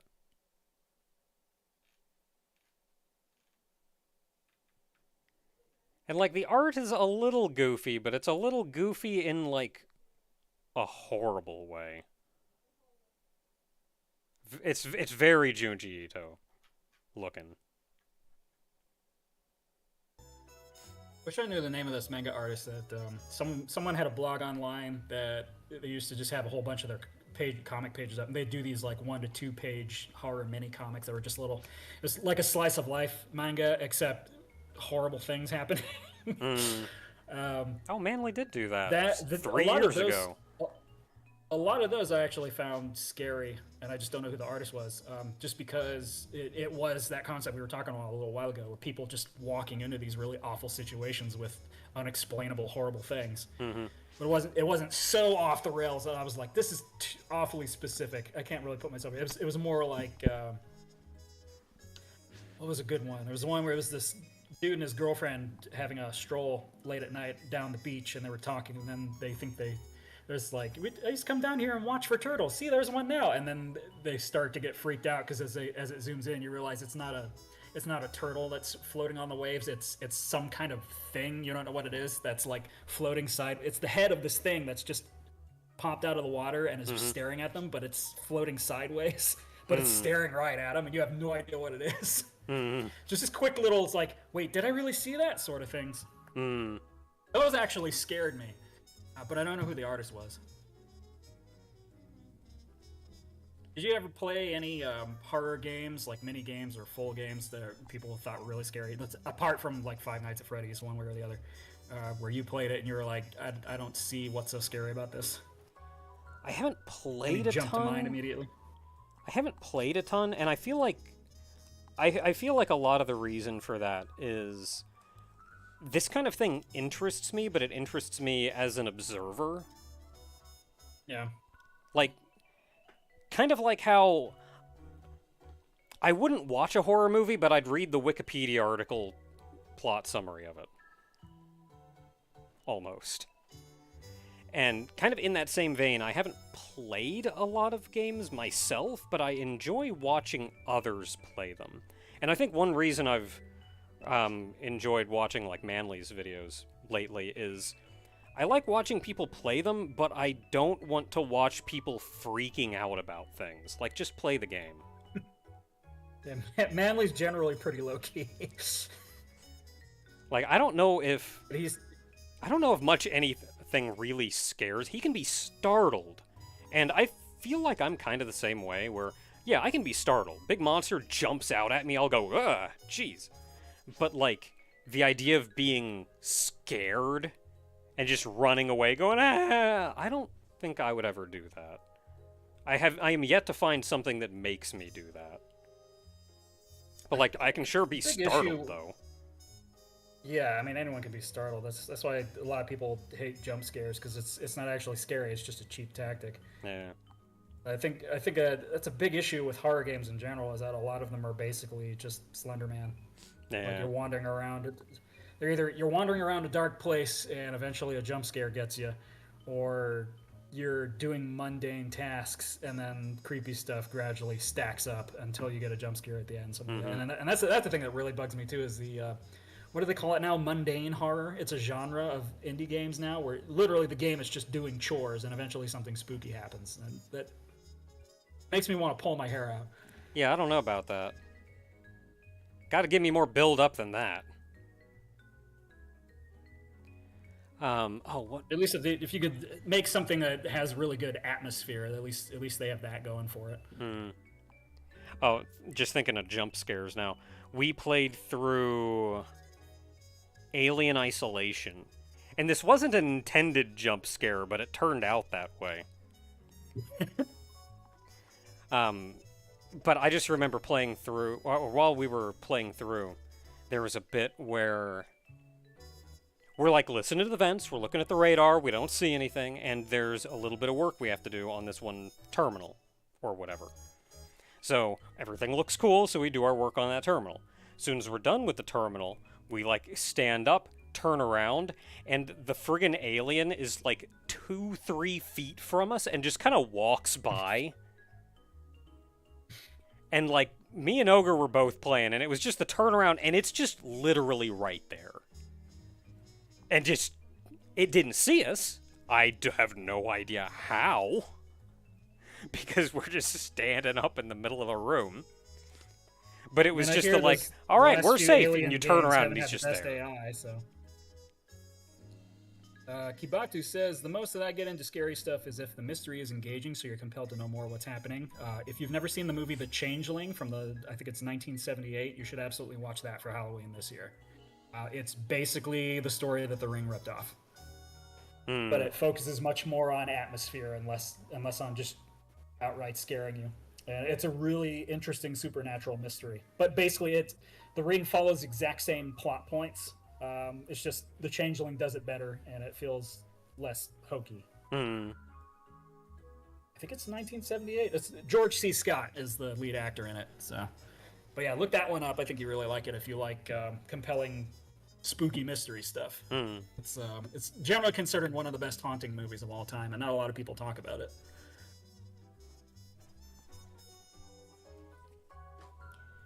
Yeah, remember that friggin' alien.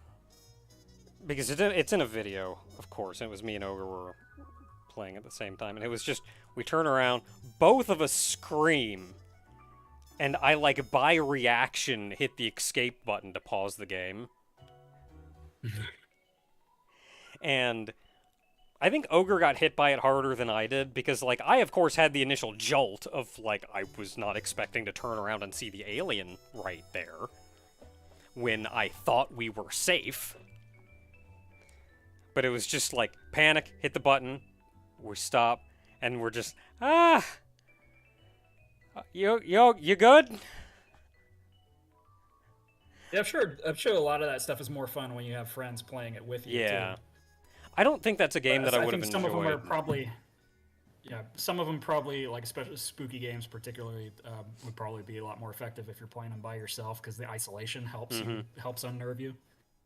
Yeah, that's a game that, it's not typically my kind of game, so I feel like I don't feel like I would have enjoyed it if I'd played it by myself.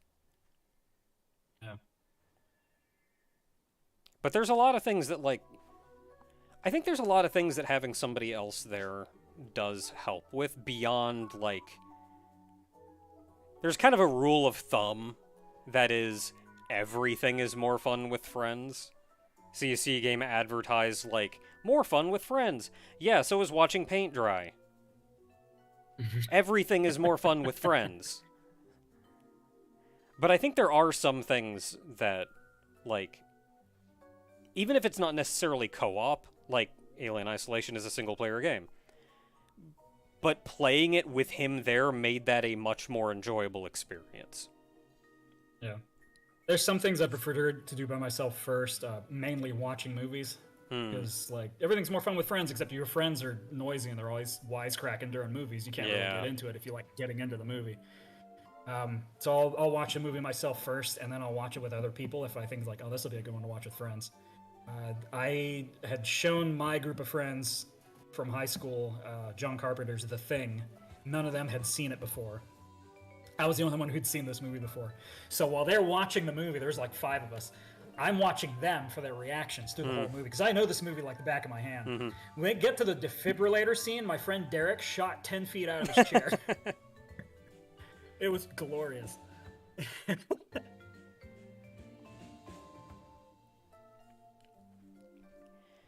So glad games like Alien Isolation don't have the ability to hear you. Some games do. They have you, like, hook up a mic.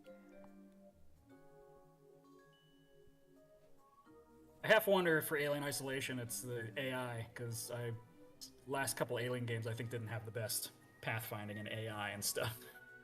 Yeah, if I recall, Alien Isolation actually has a really good AI, though I remember hearing a really interesting thing about the AI, which is how speedrunners deal with that game, is the speedrunners literally move faster than the alien can track them, so they just don't have to worry about the alien.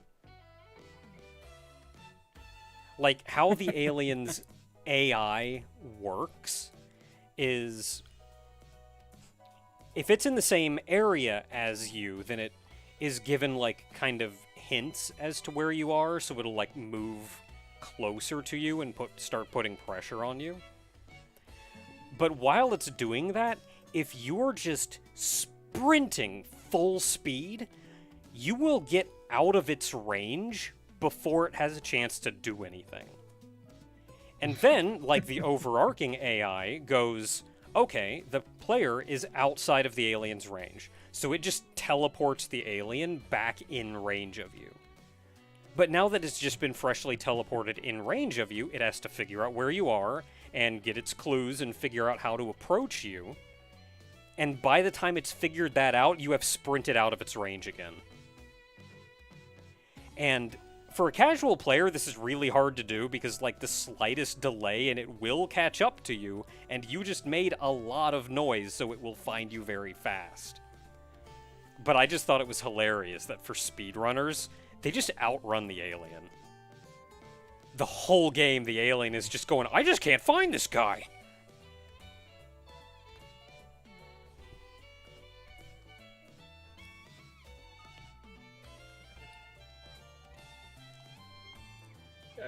When I started messing with Game Maker, I was trying to make a lot of horror games. I remember a lot of the things I used to make, but I never really played a lot of horror games, but I wrote horror stories for like 10 years.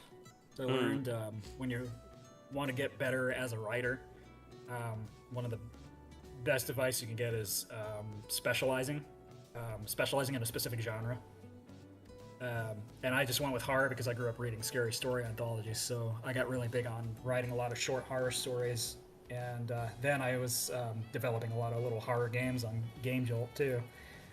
For whatever reason, I never really got into playing them a lot. I think because when I was on GameJolt for so long, I just saw most of them were basically the same game over and over, and I was never really that interested. But I did really get into System Shock 2 and Dark Corners of the Earth. Both of those were pretty great. The atmosphere is actually a big help with those games, like I was saying before. Like, they don't need to have jump scares in the game as long as you really build a sense of immersion and make the player be like, I really don't want to be out in the open this long. Yeah, there's a good couple games that I've played, half of which probably being Doom mods at this point, that in the end almost didn't even have a monster in it. But I didn't know that it didn't have a monster in it. And the setting was such that, like, I'm not going out there. Oh, a really good game in this regard, I think, is, crap. Why does my brain just turn off sometimes? Outer Wilds. Outer Wilds was amazing, and I felt like the entire time I was playing that game, I felt scared. Even though there's like one monster in the game,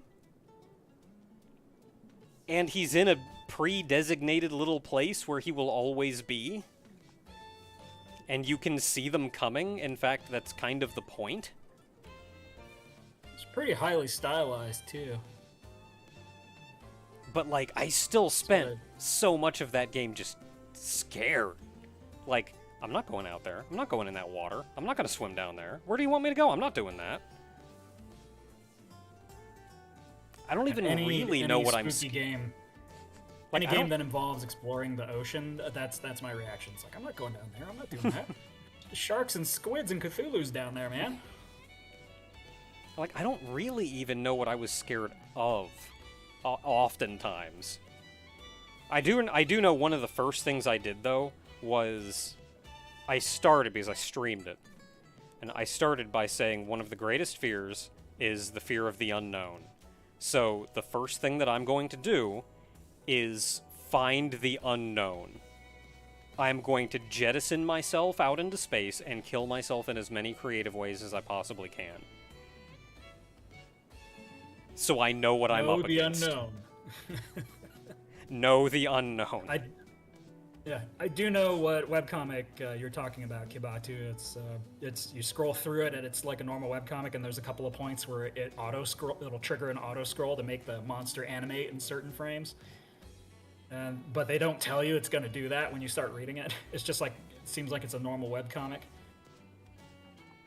I don't remember what the comic was about, and I don't know if it still works on modern browsers unless they fix it. Because I remember finding it again, and it wasn't the scrolling thing wasn't working. Actually, I've seen a couple of comics like that because I remember one where they made it look like the thing was crawling right towards you in the screen, and there's another one that was it was like a Halloween short story where some parents took their kids trick or treating, and they're implying that like this is the house with the monster that takes naughty boys away as his treat or whatever in a little bag, and the big brother kept teasing the little brother that like, oh, they're gonna feed you the monster or whatever, but it turned out they were taking the big brother there to be given to the monster. And then some places where you find that webcomic, there's several moment-to-moment panels where they knock on the door and then they wait, and then it slowly opens and the thing shambles out to greet them, and that will suddenly animate and scare the crap out of you. I am now holding a cat. She just came up and wanted to be held. So now I am holding a cat.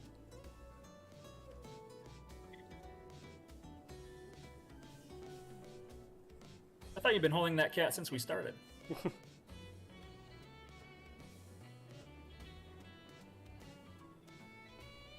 Yeah, I remember my original reaction to Outer Wilds, and like months or a year or two later, I streamed through the whole thing. Yeah, so kind of funny story about that. I was dealing with a lot of bullcrap when I first played Outer Wilds, and I was dealing with like anxiety and a lot of things. So when I first played Outer Wilds, I could like acknowledge that the game was amazing, but also that game ruined me for like a week. Like, ruined me. Panic attacks, like I was not having a good time. And now I'm on anxiety medication. And now I feel a lot better. And once I started feeling better is when I went back and played through the whole game again, and had a more appropriate reaction to it.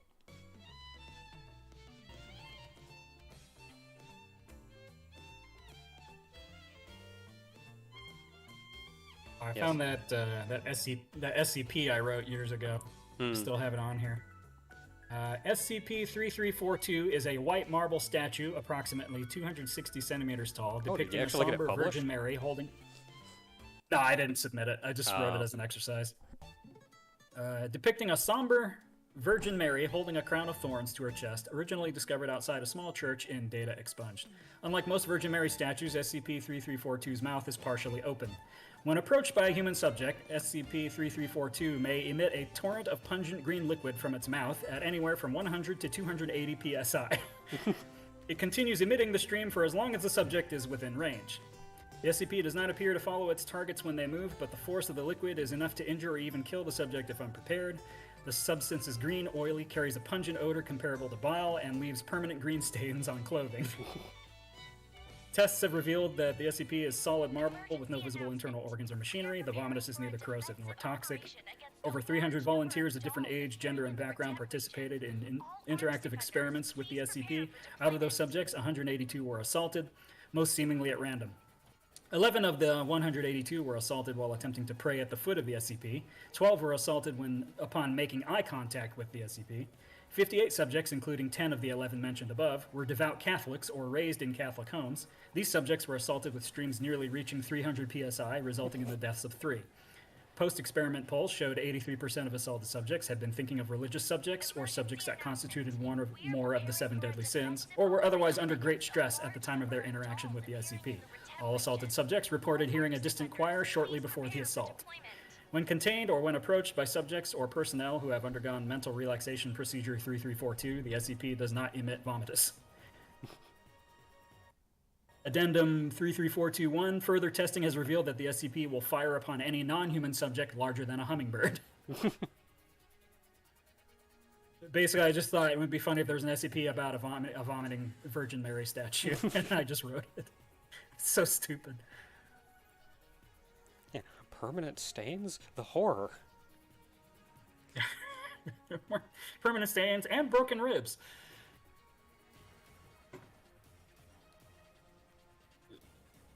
I was working on a couple of Doom mods based on short stories I used to have published online. Actually, I first played. I was just talking about it. I first played System Shock 2 because I won it in a contest on the Creepypasta Wiki because we were writing stories for some sort of contest. And I ended up getting first place, and I got to pick 3 or 4 of the Steam keys that were being given away as the prizes. And I had never played System Shock 2, so I used that. I was like, first one I'm getting. So I've never played this, and I want to give it a shot and hear a lot of good things about it. I binged that game for about 2 weeks. It was the only thing I did. I just binged that stupid game for 2 weeks. As soon as I finished it, I switched classes and I started over. And I feel like I never need to play it again. Oh, I tried to play the first System Shock. Like, it's... Yeah, you need a PhD and you need as many hands as a Hindu god to play that game. There's a bit of a barrier to entry. I think I walked around the first corner before I had enough trouble that I just said, like, nah, I'm gonna have to go figure out, I'm gonna have to go learn some more before I get back into this. Which is a bit sad because, like, horror indie games really are kind of having an intertwined relationship because a lot of that stuff inspired so many indie games that they kind of go hand in hand now. And some of them I hesitate to call games, like the one that's based on the Stairwell SCP, or like this quote-unquote game is literally you just going down the stairs until you see a spooky face and then it's over. Yeah, there are... I mean, visual novel is a term, and sometimes you can take the novel part of that a little bit further. Heck, there was a game Manly did not long ago that was... It's about an hour's playthrough, but aside from him having, like, 2, maybe 3 dialogue choices throughout the game, it was just a novel. Jesus. And I think even those dialogue choices barely affected any. They either didn't affect anything, or very quickly gave an alternate ending. Like, you just die. Yeah, at that point, that's where I'm like, the person who made this game should have just written a novel. It's got visuals, though. That's a whole nother conversation for. That's why it's a visual novel. Making your project still constitute a game even when you're trying to do something different. Yeah. So there are a lot of quote unquote games that I played that I would not call games. There was this really awful one. I think it was just called The Clown. This is when the indie art game craze really started booming. The game literally consists of you are a clown on the roof of an apartment building or something, and you commit suicide by throwing yourself off the roof, and then depending how far you get or how you kill yourself off of the roof, you'll have a different pretentious quote pop up. And it was like, this is not a game. Yeah, that sounds like it came from that kind of pretentious indie era.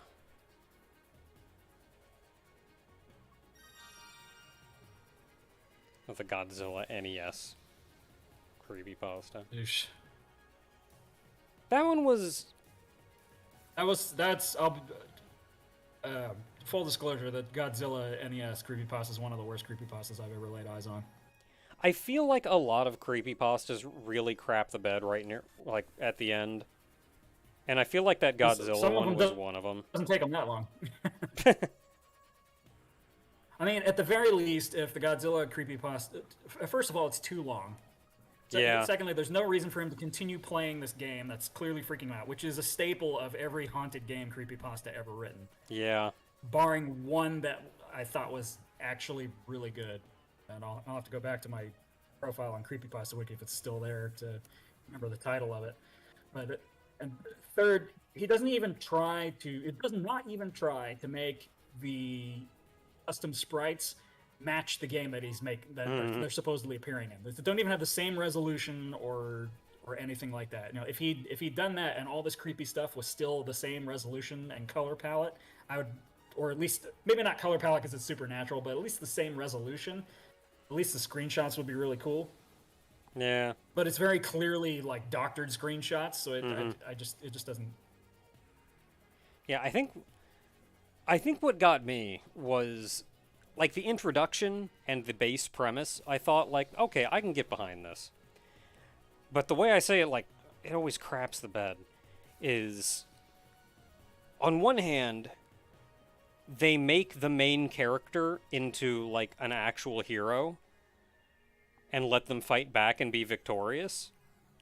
And Yeah. I mean, I'm not necessarily against not horrible endings, but this is supposed to be a friggin' horror tale, and in the end you're like, but the main character is this angel thing now and can defeat the evil and everyone is happy.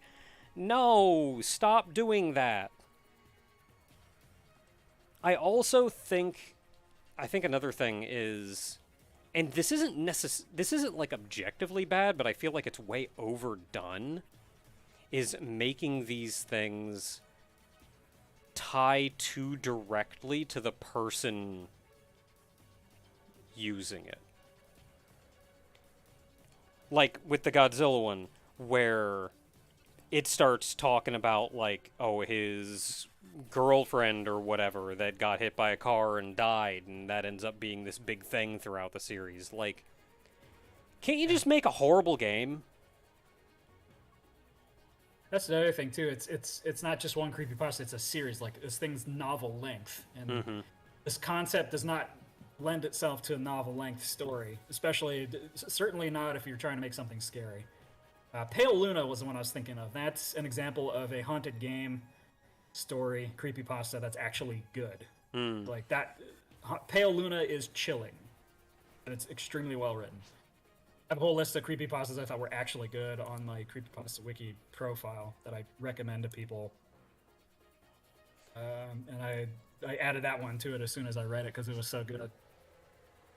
Unfortunately, most of these are written by the same kids that are making those Freddy's fan games. The same age, same mentality, same maturity level. And that's why they're so terrible. And that's also why they're so popular, because it's the same people that are reading them. Yeah. Oh, another one that I thought was really good for a while but kind of crapped the bed near the end was Petscop. I think is what it was is how it's pronounced. It's another like video game one where it's like haunted video game or whatever. But it wasn't horror as in like the Godzilla one where it's just like, yep, there sure is a big monster tormenting you and you keep playing for some reason. Instead with this one, it was creepy, but it felt more like there was a lot of mystery. And the guy kept playing because it never really felt like at any point he was in danger. There was a lot of weird stuff going on, but he wasn't like, oh no, this thing is coming to get me. Instead, he's playing because he's like, hold on, I think I may have figured out something. I can get in here and maybe learn something new. And like, he's curious, so he keeps playing, and it's not just like, oh, there's a monster trying to get him. I think that one worked really well for a long time. I think where it crapped the bed was, I think there was a reveal that pretty far into the series that the player character actually was involved one way or another with like this spirit or whatever in the game. Like it's, I don't know, let's say his dead sister. Yeah. And as soon as that happened, it again hit me with like, why does it have to have something to do with the main character? We went this far with nothing. Can't you just make a creepy game and a guy wanting to figure out what's going on and uncover the creepy secrets? But no, it's got to go back to his story and his personal trauma. And I think shortly after that realization, the series kind of just ended on a note that felt like it was supposed to be an ending, but sure didn't feel like it had a proper build-up to be an ending. It was just like, he has something in here. That's actually my sister. End. Like, there's so much more to go from here. You can't just Yeah. end there. We still know effectively nothing.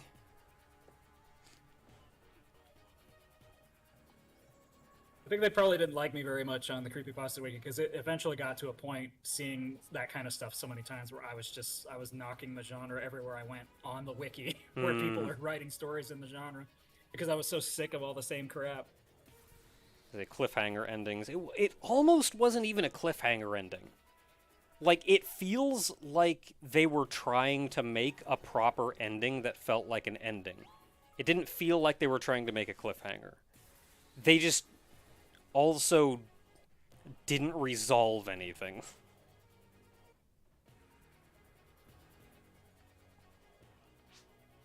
It felt like... Go watch an anime that's 26 episodes long. In the 25th episode, they get a thing that says, all right, and the source of all of our problems is over there, so that's where we're going next. And then there's just no 26th episode. And of course, they have their hands all on their hips and knocking their head back and forth like anime kids do while they say it.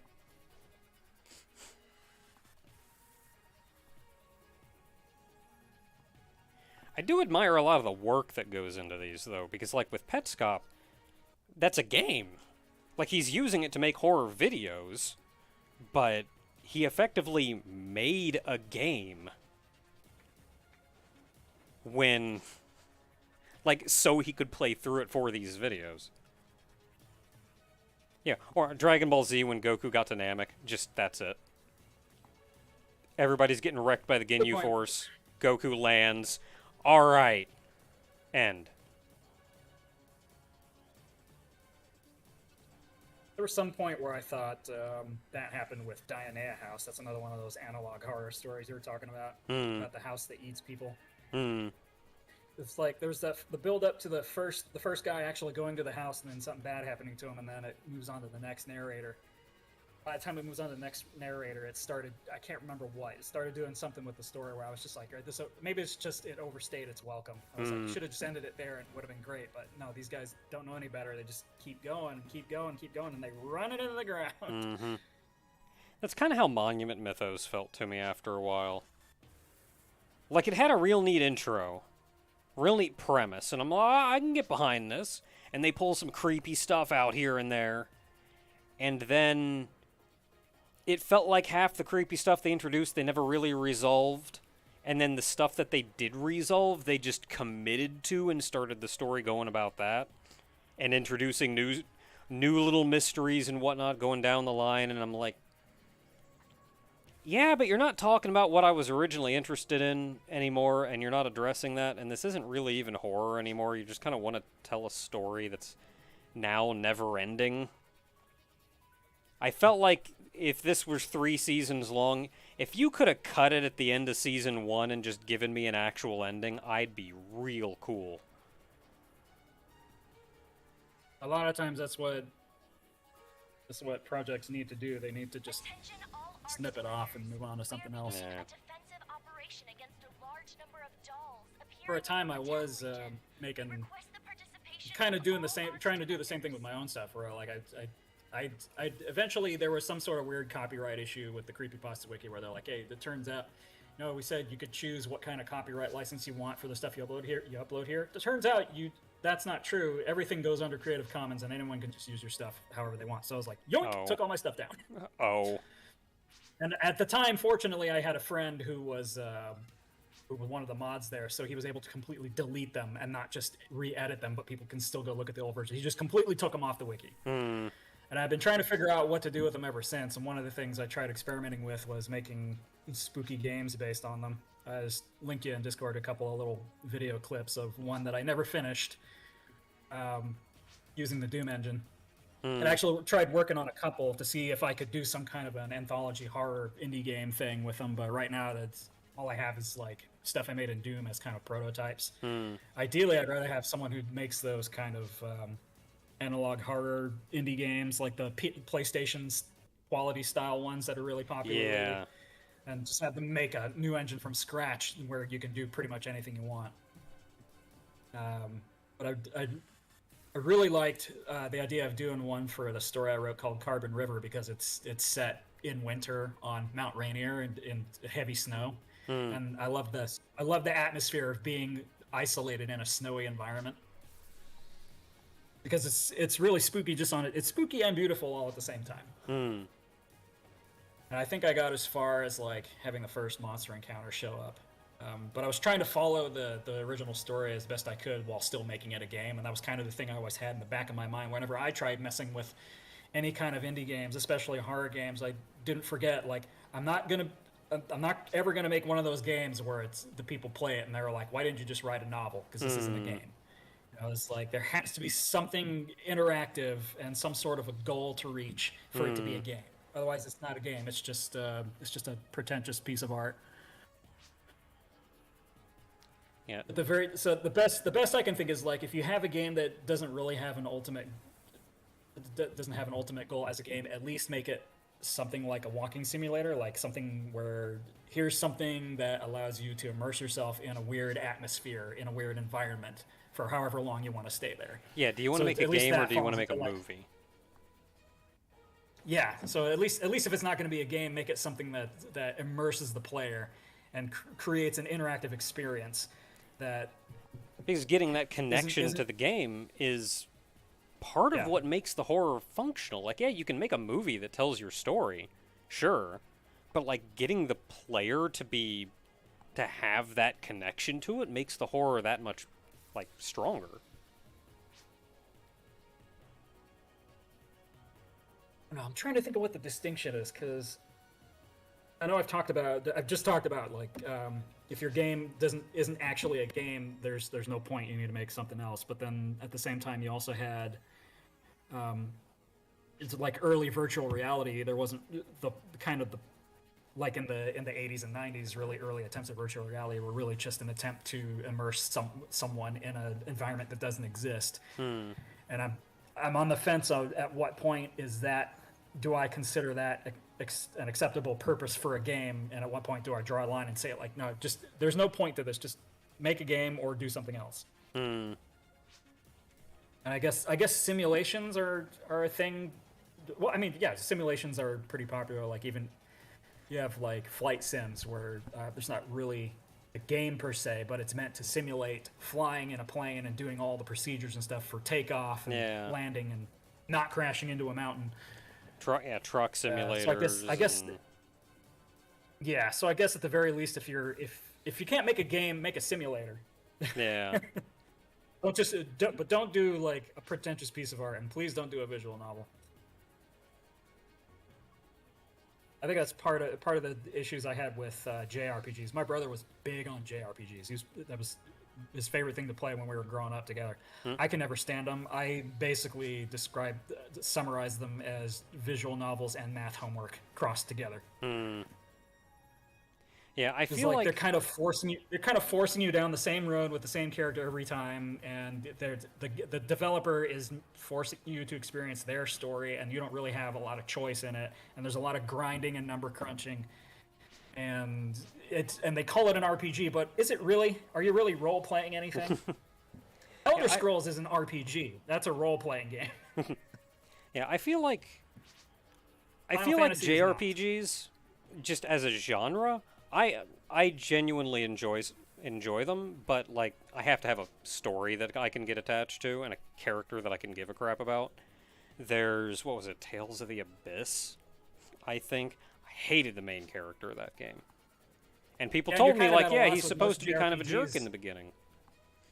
And later on in the game... You're at a loss with JRPGs in that case. Because most JRPGs' main characters aren't actually characters. They're just shells that you walk in, you know? Like, the main character in Chrono Trigger. He's not a character. He's just there for you to control. Well, yeah, and the silent protagonist is a trope for a reason. And that... There are games where the main character has more personality and initiative, and then ones where they try to make them just a blank slate for you to play. And Chrono Trigger is kind of interesting because he's like 75% blank slate, but they give him just enough personality that he's not just a create a character. Also, there's a couple of spots where I think you're trying to talk, but you're cutting out a little bit. So Yeah, so I sorry. apologize in advance if I'm talking over you because I can't tell. Yeah, sorry.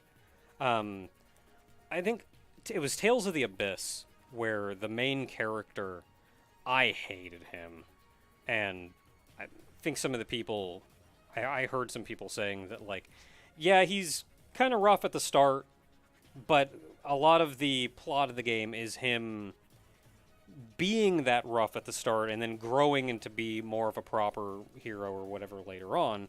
And like, cool. I don't like him now. And I don't want to play a game with a character that I don't like. Yeah. So like I do enjoy JRPGs. I feel like I enjoy them less than I did when I was younger. And I think some of that is just because typically the plots are aimed at a younger audience. And I say younger, like teenagers, what have you. Yeah. And I'm not a teenager anymore.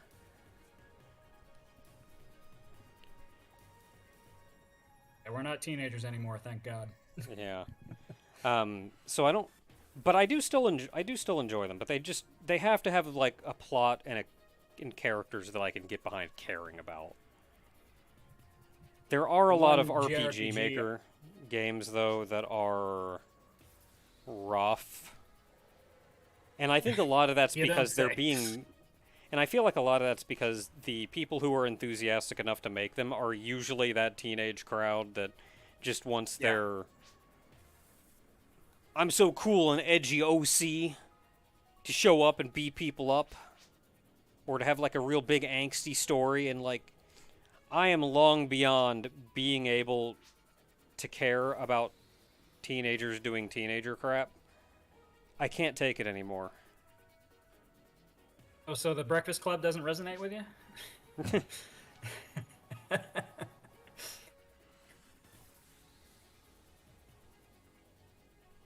The only JRPG I think I ever really got behind was Earthbound, as it had so much personality I couldn't resist it. Yeah, Earthbound And it wasn't a is good. fantasy setting. It was like, I think Yahtzee described it best. I have to admit that it's like Charlie Brown meets H.P. Lovecraft. That's a great mix. It's interesting. I'm interested. Yeah. I'm hooked. Tell me what happens next. Yeah, Earthbound is good stuff. The actual mechanics are a little rough around the edges, but like it's not rough in a preventative way. Like it never gets in the way. And I feel like the fact that it's not super polished makes it feel better. Like maybe it could be tidied up a little bit, but I almost feel like that's something that I didn't like about Mother 3. It felt too polished. There's a lot I don't like about Mother 3. I don't want to get into that I now. don't think I ever touched any of the other two games connected to on either side of Earthbound, just because I thought Earthbound was perfect as it was, as a little self-contained thing, and I didn't want anything else coming in and like adding to the canon and making things weird for me. Yeah, just didn't bother I would. touching them. In that case, I would very much stay away from Mother 3. I feel like one of the biggest things that I don't like about Mother 3 is that it just doesn't feel like an Earthbound game, but it insists that it is. The impression I got, what I've seen of it, is that it's like Earthworm Jim 2. It's like, all right, we're gonna try and do what we did with the last one, but we don't know how to do that. I think the first Earthbound. Actually, I found the same issue with the first two Earthworm Jim movies, Earthworm Jim games, as I did with those first two Return of the Living Dead movies. Because their originals in both series, the original is insane. Every moment from beginning to end is insane and enjoyable, and it's not trying to put that in your face. It just naturally is whimsical and weird and crazy. And then the second one, you can tell when they're trying really hard to recapture the magic and don't know how to do it. Yeah, So all the I think jokes I got fall that. flat and seem really forced. Yeah, I think I got that feeling from 3 as well. Yeah, so I'm not surprised if that's kind of the vibe I get from Mother 3, so it doesn't surprise me. Yeah, like a lot of people genuinely absolutely love Mother 3, like to a disturbing degree. And you know what? If you like it, more power to you. I think the biggest problem that I have with it is that it does not feel like an Earthbound game, and you have to play the game understanding that it's an Earthbound game. If there was any way for that game to stand on its own and not be like Earthbound canon, like let me just accept it on its own merit, I would probably enjoy the game a lot more. Yeah, I could see that too. Earthbound Zero. It's actually something. Was there an Earthbound Zero? Yeah, it's the Or one before. Is that the other? It's the NES one. That's before the other name that they Earthbound. have for Mother. Okay. Yeah. Yeah. I think they've localized it now as like Earthbound Beginnings or something. In my head, I will always know it as Earthbound Zero because I played it back when the only way to play it was with a translation hack that called it Earthbound Zero. Yeah. So, like, my experience with it was it as Earthbound Zero. But that said, Earthbound Zero, I think, is still perfectly fine because it doesn't insist that it's canon with Earthbound. It, like, could be if you wanted to try to tie some nodes, or it could just be its own little game, like the different Final Fantasies all being different. Earthbound Zero very much feels like their first attempt to make Earthbound, and then they looked at what they did with that and said, okay, now that we're on the Super Nintendo, let's do that again, but better. And then they made Earthbound. Now that we have 16 bits, let's make the game we meant to make in the first place. Kind of like Mega Man 2. Yeah, and now we have the experience to know how to, like, to do what to do and what not to do. Let's make the game. Yeah. Like, I feel like it stands on its own enough that it doesn't, like, interfere with Earthbound canon or anything. It's just its own experience that you can have a time with. And, again, you can tie some threads if you want to, but you don't really have to.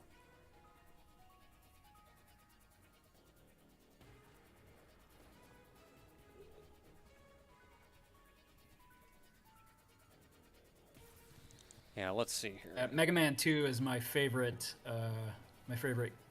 game development behind the scenes story. I thought that was magical. Look, boss, give us the time and the budget that we need to actually make the game we meant to make with Mega Man in the first place. No, we're not making a sequel to that game. That game sucked. Nobody liked it. It wasn't that great. We're not wasting our time on it. Okay, fine. Look, let us do it on our own time, and we'll show you that we can make the game that we meant to make in the first place, and it'll be a hit. All right, you can use the company stuff, but you can't use it on company time. You have to use it on your own time. But I'll give you permission. Okay. And then they went in on their own time and they made Mega Man 2, aka original Mega Man, basically remake, the game that they wanted to make in the first place, and it was fantastic. It was a huge hit, and it spawned the franchise. Mega Man 1 didn't spawn the franchise. Mega Man 1 was a failure.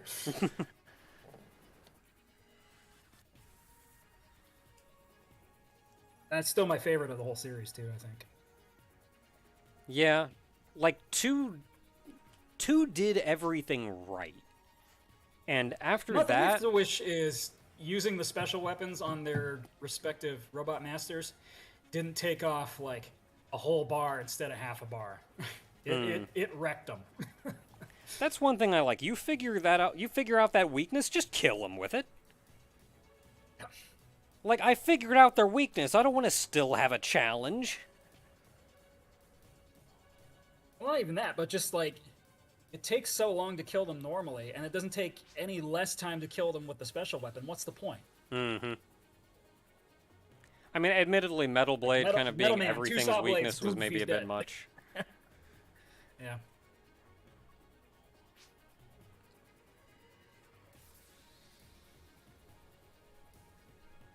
It's kind of something I'm worried about with these Dynamite books. Actually, speaking as a writer and game developer standpoint, is making sure that it's not a matter of you have to read the whole series in order to get what's going on in this one. You know, I try to make things as self-contained as possible, and so that it's not like,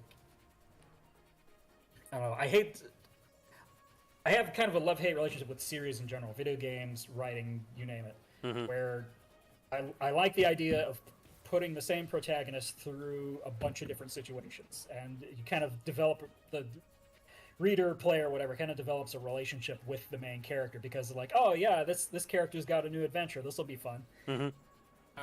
But at the same time, I don't like those series, especially book series, where you have to buy and read the entire book series to understand it. Like literally any fantasy novel series, you have to read the whole thing to get what's going on. And like fantasy readers are the only people who are really big on that, I think. Like they will happily throw their lives away into a single book series that goes on for like 300 volumes, and they don't care. They love every minute of it. I can't do that. I grew up reading James Bond and short story anthologies.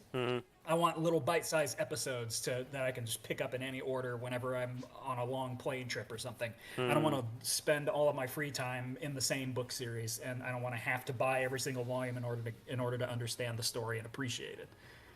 It's like if there's canon between the episodes, that's great. Like the James Bond stories, you know, there was one point where he got married and his wife got murdered on their wedding day, and later stories, books and movies would make occasional references to that, occasional references to other things that have happened in previous stories. Are like, okay, there's actually canon between these, but you don't have to read Casino Royale to appreciate Thunderball. Yeah, so that's kind of what I'm worried about with these books sometimes, is making sure they're self-contained enough that if this new one that I'm coming out with is the first one anybody reads, or is the only one anybody reads, that they can still understand it.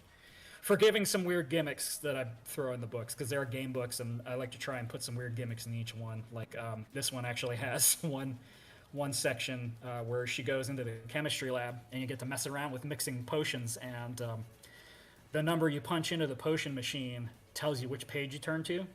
So the numbers on the machine are basically limited to 0, 1, and 2. So you do a different combination of those 3 numbers, and then you turn to that page, and that's the potion you just made that she just drank like an idiot and hoped that it didn't kill her. And there's one that will make her hallucinate something she experienced in the first book, where you just turn to a random chapter in the first book, and if it's a bad ending, she becomes neurotic. And if it's not a bad ending, she's fine. So little things like that, barring little things like that, you know, try not to require people having read the first one in order to appreciate the later ones like that. Or if I do game series, that they don't necessarily, they can just jump in anytime. Yeah. And maybe that's kind of just from what I grew up with. It's like I never had the attention span for a 300 volume fantasy series where each volume is like 1,000 pages. I can't do that. Yeah, and I'm in kind of a weird spot with that, I think, because on one hand, I'm a One Piece fan, which has its own problems. By that, I mean it's like 10 billion chapters long, and you need to read all of them. Boy. And I was there at the start, so I've been reading it all this time. So, like, yeah, heck yeah, I will say that it's great, and it's absolutely worth the read. Will I say you have to sit down and read all 10,000 chapters of it? I mean, you kind of have to in order to get out of the series, but at this point, maybe you're just not reading it. If you're not up for that. If your age determines whether or not you'll actually make it through the series before you die, or get caught up before you die, you probably shouldn't get into it. Yeah, but at the same time, I want something with, or at the same time, like, I rather enjoy little short stories. I don't need an overarching story or anything. I don't need a lot going on. I like being able to sit down, if I'm going to read something, just read it in an afternoon. Get everything I need out of it, got my happy little story, everything's cool. Or not even just an hour. Nice short little self-contained story. And like, I enjoy that. I don't necessarily want to sit down and go, what can I get invested in today? sometimes you just want some popcorn. Yeah. But also, there are series that I wanted to get invested in that I had to drop because it turned into popcorn. Spy Family was one, actually. Like, the initial premise, the intro to that, when it introduced all the characters and brought them all together, I was 100% like, man, this is amazing. This is so cool. I'm so excited for this. But I was about after to it say, got... I just started reading that. I think I got 9 or 10 volumes of it now. Yeah, and once it gets into it to a certain... Once it gets that initial setup done, then it becomes like Adventure a Week, kind of, with very little in the way of overarching story progression. And as soon as it got to that point and I realized, okay, so this isn't actually going anywhere now, they just set up the premise, I just got to check back in like 10 years for the finale, I've lost interest at that point. Like, I want to be interested, but I need some kind of thread to keep me caring. That's also why I stopped. There's definitely some throwaway episodes with Spy Family, like the one where they rent the castle for a day. Like that, they really accomplish a whole lot. Although it did kind of serve the purpose of showing that it's kind of a reminder that, you know, making this family unit work and making everybody happy is a major priority for this mission, and the entire department will get involved if they need to. But they prefer not to. So at least that. But I mean, it's still kind of a filler episode. Yeah, and I think it is kind of, as far as overall plot progression, it is pretty slow going. Like I went and read, I found some of the manga, like some of the most recently released chapters, and of course they're way further now than they were when I stopped reading. But just to check up, like, where are they now? What's going on now? And you read it, and it's okay. Literally nothing has changed since last time. I've missed nothing. Which, like, I mean, on one hand, that's nice because where they seem like they're retreading the same ground. Whereas, like, all right, let's advance this relationship a little bit because this is starting to get samey. Yeah, like, on one hand, like, that's nice. You don't have to read all of those. You want to see, like, I enjoyed Spy Family. You want to go check up on it, see where it is. You can just pick up right there at the end and get some good stories out of it. But at the same time, like, I need that overarching story if I'm going to get invested in something like that. And that's even Burn Notice, TV show from years ago at this point. Had a very similar issue. The Burn Notice didn't start losing me because it became popcorn. It started losing me because it was being written more and more for people with no attention span, and also focusing more on the overarching story, and the mission of the week is so half-assed. It's like, why is it even in here? Part of the reason I liked that show was that it was focused on the mission of the week stuff, and you get a little snippet of the overarching plot every episode. And then by season 3 or 4, it's all overarching stuff, but they still try to force in the episode of the week stuff. And I watched the original Mission Impossible series from the 1960s. That's basically what Burn Notice is, just with a flashy new coat of paint. That's the same thing. Like, every episode, the same guys would be given a mission where they'd have to use espionage and basically run a con game to trick the bad guys into doing what they wanted and causing their own downfall. And that's what got me into Burn Notice in the first place, because I love Mission Impossible so much. I love Mission Impossible so much that I wrote my own version of it set in feudal Japan. And I couldn't get those stories marketed anywhere because it was such a niche thing. But I wrote some really awesome Mission Impossible Japan stories. Not actually Mission Impossible, but basically Mission Impossible. Yeah. So then when it gets to the point where, like, you know, there's no point in having the mission of the week. Either get rid of it and stick to the overarching stuff, in which case I lose interest because I don't really care that much about this long-winded Michael Weston getting his life back thing that's been run into the ground for 6 seasons. As much as I do, I was like, what are they going to do this week? And that kind of drives me nuts about series in general when they, nowadays, where, like, back in old days of television and cartoons and stuff, like, it was always very episodic. It was rare when you had, like, long-standing story arcs, and now that's all anybody puts out, and there's nothing I can just sink my teeth into for one episode and see if I like it. No, if I get into like episode 3, I have no idea what's going on. I have to watch the whole thing because it's Netflix generation, and you're meant to binge it or not watch it at all. And with Burn Notice, it was kind of similar for me, though I stopped watching for a different reason, where I enjoyed the heck out of like the first 3 seasons or so. I enjoyed the little adventure of the week and the little snippets you got pushing the story along. So I was excited to see where the story was going, but also how Michael would handle what he was dealing with each episode. When they added Jesse to the cast, Jesse was actually a really good addition to the cast. I didn't think they could add anyone else who could help round the cast out, but he was great. Yeah. What was that, season 4, I think? I don't remember. I think so. Oh. Like, what got me, though, was... like 4 odd seasons in, he finally figured out, like, he found the person that burned him, or whatever, resolved that little arc, and then you just get this, like, oh, but there are bigger things. And then he's, like, just dumped right back again, and now he's like, oh, okay, so now I have to deal with that guy's boss. And then the whole next season was literally the same thing. Like, you're still, for all practical purposes, burned. You're still, for all practical purposes, trying to find the person who burned you. Nothing has... like, you advanced the plot, but didn't. And they did that, like, 3 seasons in a row, and after that I was like, look, I can only take so many boss. Yeah, I mean... like, go somewhere with the story. It makes sense.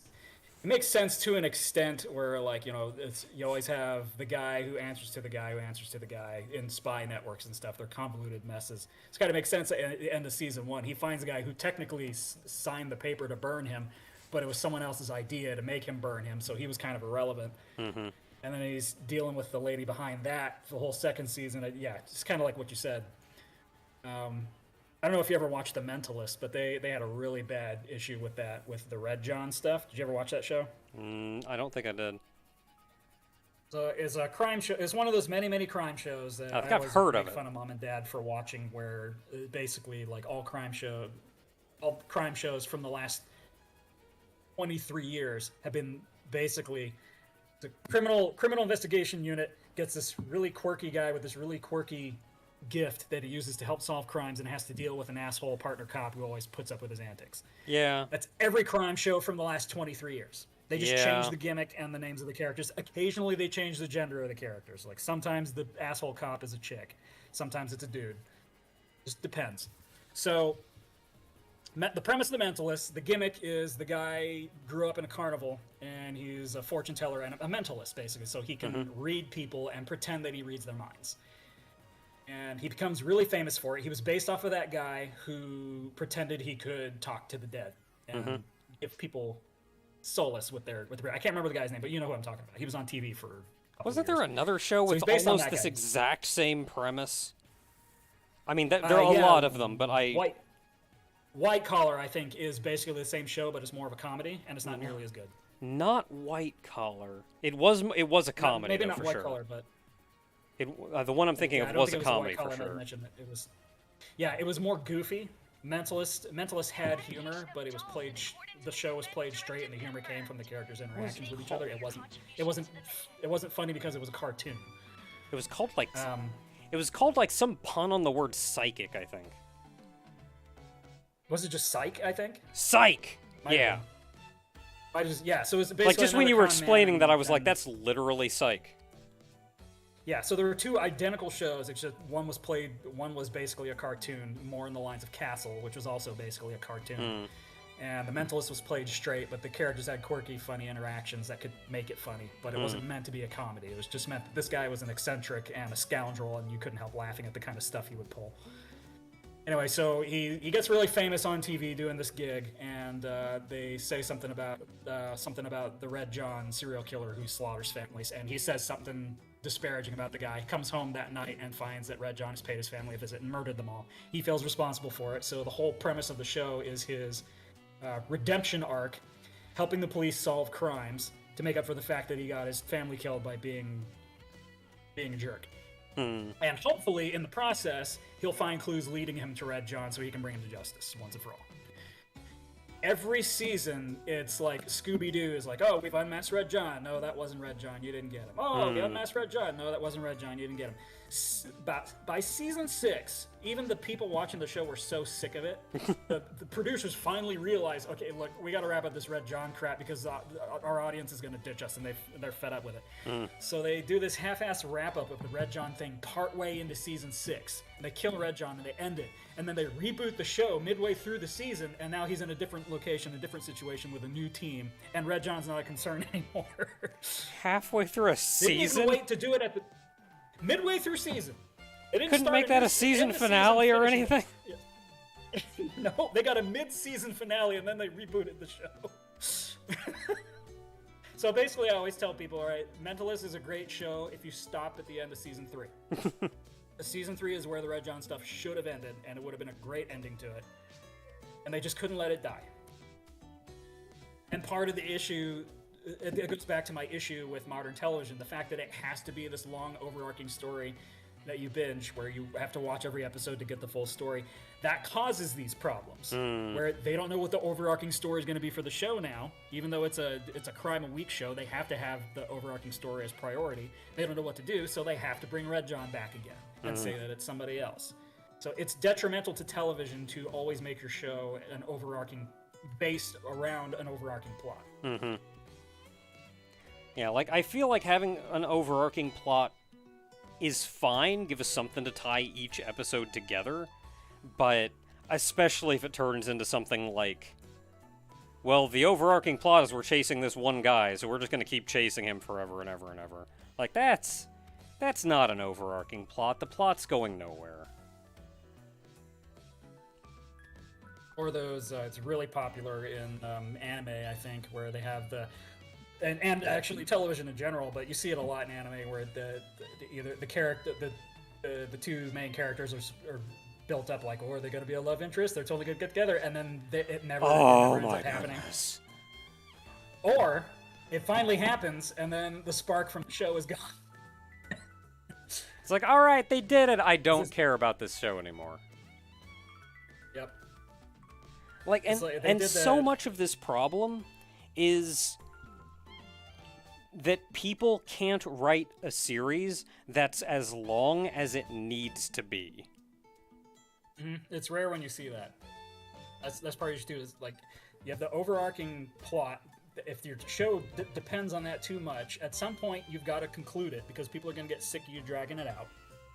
If you can't conclude it, move on. You can't think of something else to move on to, then you've written yourself into a corner because your show it revolves too much around an overarching plot, and you just ended your overarching plot. So now you have to come up with contrivance to keep it going. Or you tried. I mean, best case scenario, you come up with a really good new overarching plot that works. Like, I think Justified was pretty good at doing overarching storylines that were pretty interesting every season. Because you're following the same characters, but they're getting put in a different long-term storyline each time. Mm-hmm. So Yeah, and having different seem arcs. to necessarily run out of ideas. Yeah. Like, that's how you do it, is you have arcs.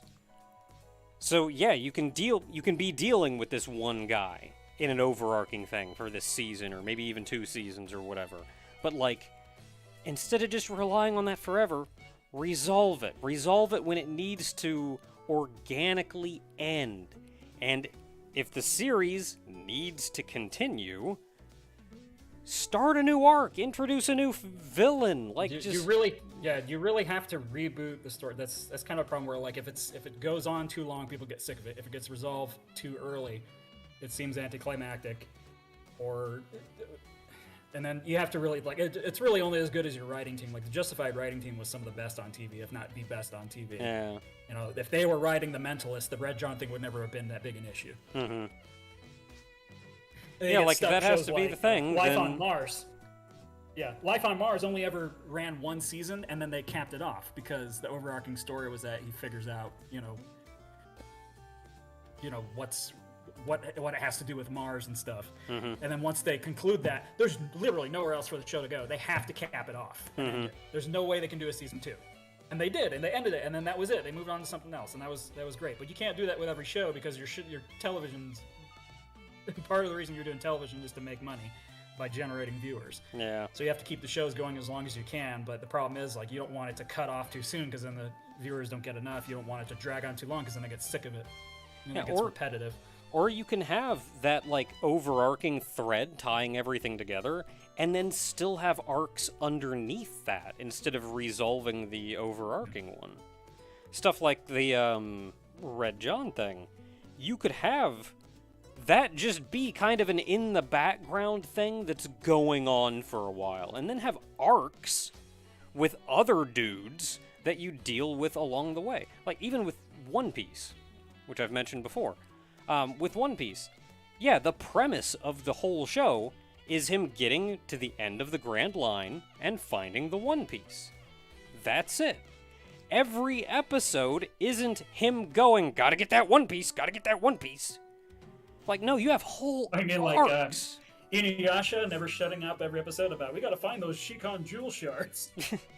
Yeah, like, you can have, and like, One Piece has huge plots where they'll just go for ages on this one island and a plot that got introduced there and something that he gets wrapped up in and he's dealing with there. And this is just one step along his path to get to the end of the Grand Line. That's Honestly, probably the best way to the reason do people it. are tuning in. Yeah, I think the best way, honestly, is to focus more on the episodic approach and just give little pieces of that overarching thing if there is one. Because if you focus too much on the overarching thing, like we said, we don't ride ourselves into a corner. Yeah. And was pretty much the overarching plot of season 2 of Mentalist was him trying to find Red John, and somehow each of these cases were somehow connected or something like that. And like, you can't base a whole season on that and then not conclude that. Then just people start getting sick of it. The same way they get sick of, like, oh, are they going to get together? Are they going to get together? Well, by season 3, they still haven't gotten together, but you're still teasing it. We've stopped caring. Yeah, you know, Or in you the do real like in world, people Bones. just ask You each do like other in out, Bones right? Where, okay, yeah, or you do like in Bones, where like it's a will they won't they get together with the two main characters, and then at some point they end up getting married, and now it's like, okay, well, they're not as interesting when they're married. Yeah, like, well, we had to resolve the issue. Had to resolve the thing. So we did. Now what? That's why I'm. And I think that's the kind of situation where make the series as long as it needs to be. If you're gonna have like a 10,000 season show on a will they won't they relationship, cut that crap out. It only needs to be so many arcs.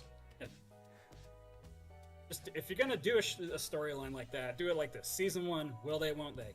Season 2, they actually try to get together, have some bumpy roads, but they make it work by the end. Season 3 is the marriage season. Season 4, they have kids now, and now the kids are causing problems. You know, make it evolve somehow. But ultimately, people tune into a series because they want to come back to see what those same characters do next. They're not coming back because they want to necessarily see their overarching issue resolved. Because otherwise there'd be no point in like Thomas Jane and the Mentalist having different crimes to investigate every episode. It's like they would just be about the hunt for Red John and all that crap. And but no, we come back to see like, okay, he's presented with, or House MD is a great example. What if every season of House MD was focused solely on an overarching plot and he never had any other cases to deal with? Yeah, like that becomes a lot. And like you pick up an episode at random, especially TV. TV's rough. Because if you're not like scheduling the time and you know exactly when the new episode comes out, you have no idea what episode you're going to watch when you find it on. I sit down, watch TV, and go, oh, hey, House is on. I like House. I have no idea what's going on. Yeah. Like, it needs to be episodic in that case. It needs to be focused on the episodic aspect and just feed little tidbits of an overarching plot so that if somebody's interested in overarching plot, they'll watch the whole season. Yeah, and if you focus too much on it, you run into all kinds of problems. And if you don't know anything about the overarching plot when you skip in, then it's enough to make you go like, oh, I'm kind of curious what's going on with this, actually. And maybe they'll look into some of the other episodes.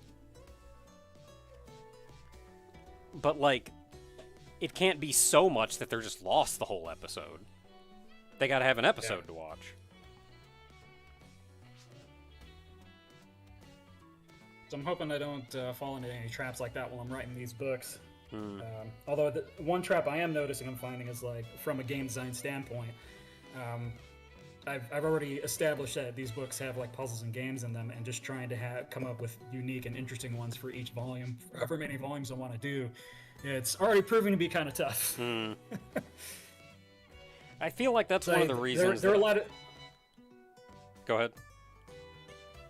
I was just gonna say there's a lot of things a lot of tropes and pitfalls in game books that I've noticed reading them over the years that I'm trying to avoid. One of them was that I didn't want to just do a story where you have, like, a binary choice every chapter. I wanted to have some kind of game interactive thing, but I also wanted to spice it up a little bit and give you multiple choices. Some chapters, like, sometimes you just have a couple of choices and that determines where you go in the story. Sometimes there's a game and there's multiple outcomes, not just, like, a binary every time, and not just a binary. This choice will kill you, this choice will continue the story. So I didn't want it to be super linear. That one's kind of... So it's kind of difficult difficult to read plotting these books out. Yeah, those are the easiest to read for completionists, but, like, if you want an interesting story, if it's just a binary choice and one choice kills you, you don't really have a choice. You're kind of just, at the end of the day, reading a straightforward story. Yeah. And if you're just reading a story where at the end of the chapter you just decide which direction they go in, that's not quite what I'm going for. I wanted something a little more engaging with more brain teasers and weird gimmicks. Like the potion making thing I mentioned, that was one I put in this one. There's another gimmicky part of the book that is probably my favorite part of the second book, where it revolves around a really messed up cricket game. As I mentioned, obviously Dinah likes cricket, and, like, even in the original mods, her trademark weapon is a cricket bat. Yeah. So she loves playing cricket with the boys. And I mention it in the first book, but I don't really do much with it apart from giving her a cricket bat, a magic cricket bat that can summon balls, and then she's just whacking guys in the head with cricket balls. But in the second book, she ends up she's on a school campus. She's at a boarding school, and there's all different departments. Basically, you go from department to department, exploring it, running into a different crooked professor of the week and dealing with their problems and stuff. And at one point, she goes to the boys' dorm where they play sports and stuff and horseback riding. And she basically answers a challenge to help one of her friends by taking his place at cricket practice that morning. She's like, "Oh, this will be fun. We'll be the only ones not stuck inside doing lessons. This will be fun. Play a game of cricket." "Yeah, sure. I'm happy to do." And the teacher's like, "All right, if you survive one game of my cricket practice, I'll let your friend go." "Okay, great." So you go to the boys' department, and it turns out the boys aren't crazy about cricket practice every day because he makes them play against a bunch of Centaurians that basically turn it into a full contact sport. Oh. So she's like, "Oh, that's what he meant." So this whole act of the book revolves around this messed up cricket game where you're trying not to get beat up, and you're trying to find ways to cheat in order to beat the other guys that are cheating. So I have a bunch of gimmicky little things that involve flipping coins onto targets and stuff, and that represents whether or not a fielder caught the ball or landed out of bounds or something like that. Or not out of bounds, but out of, So trying to come up with fun little gimmicks for each book like that has been really difficult. And that's real interesting to do in a book. Yeah.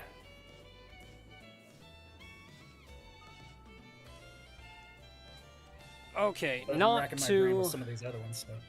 Yeah, not to cut the discussion short, but it is getting quite late. Yeah. So I should probably wrap up. This has been super fun, though, and we haven't really even talked that much about game dev. We kind of sidetracked over into horror, and then... Yeah.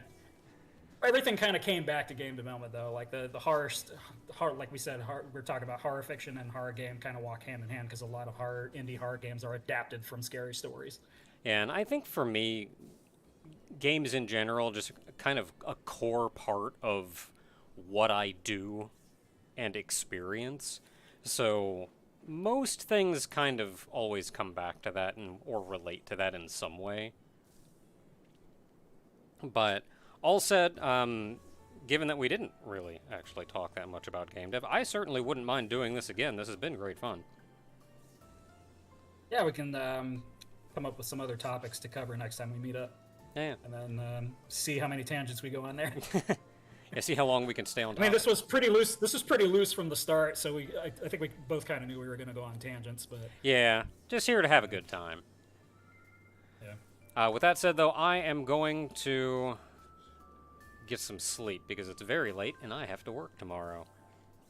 Yeah, same. I will definitely let all you guys know when the second Dynamite book comes out, so you can check it out. I think it's even better than the first, and I'm really excited about it. Tentative title right now is the Sanctum of Self-Correction.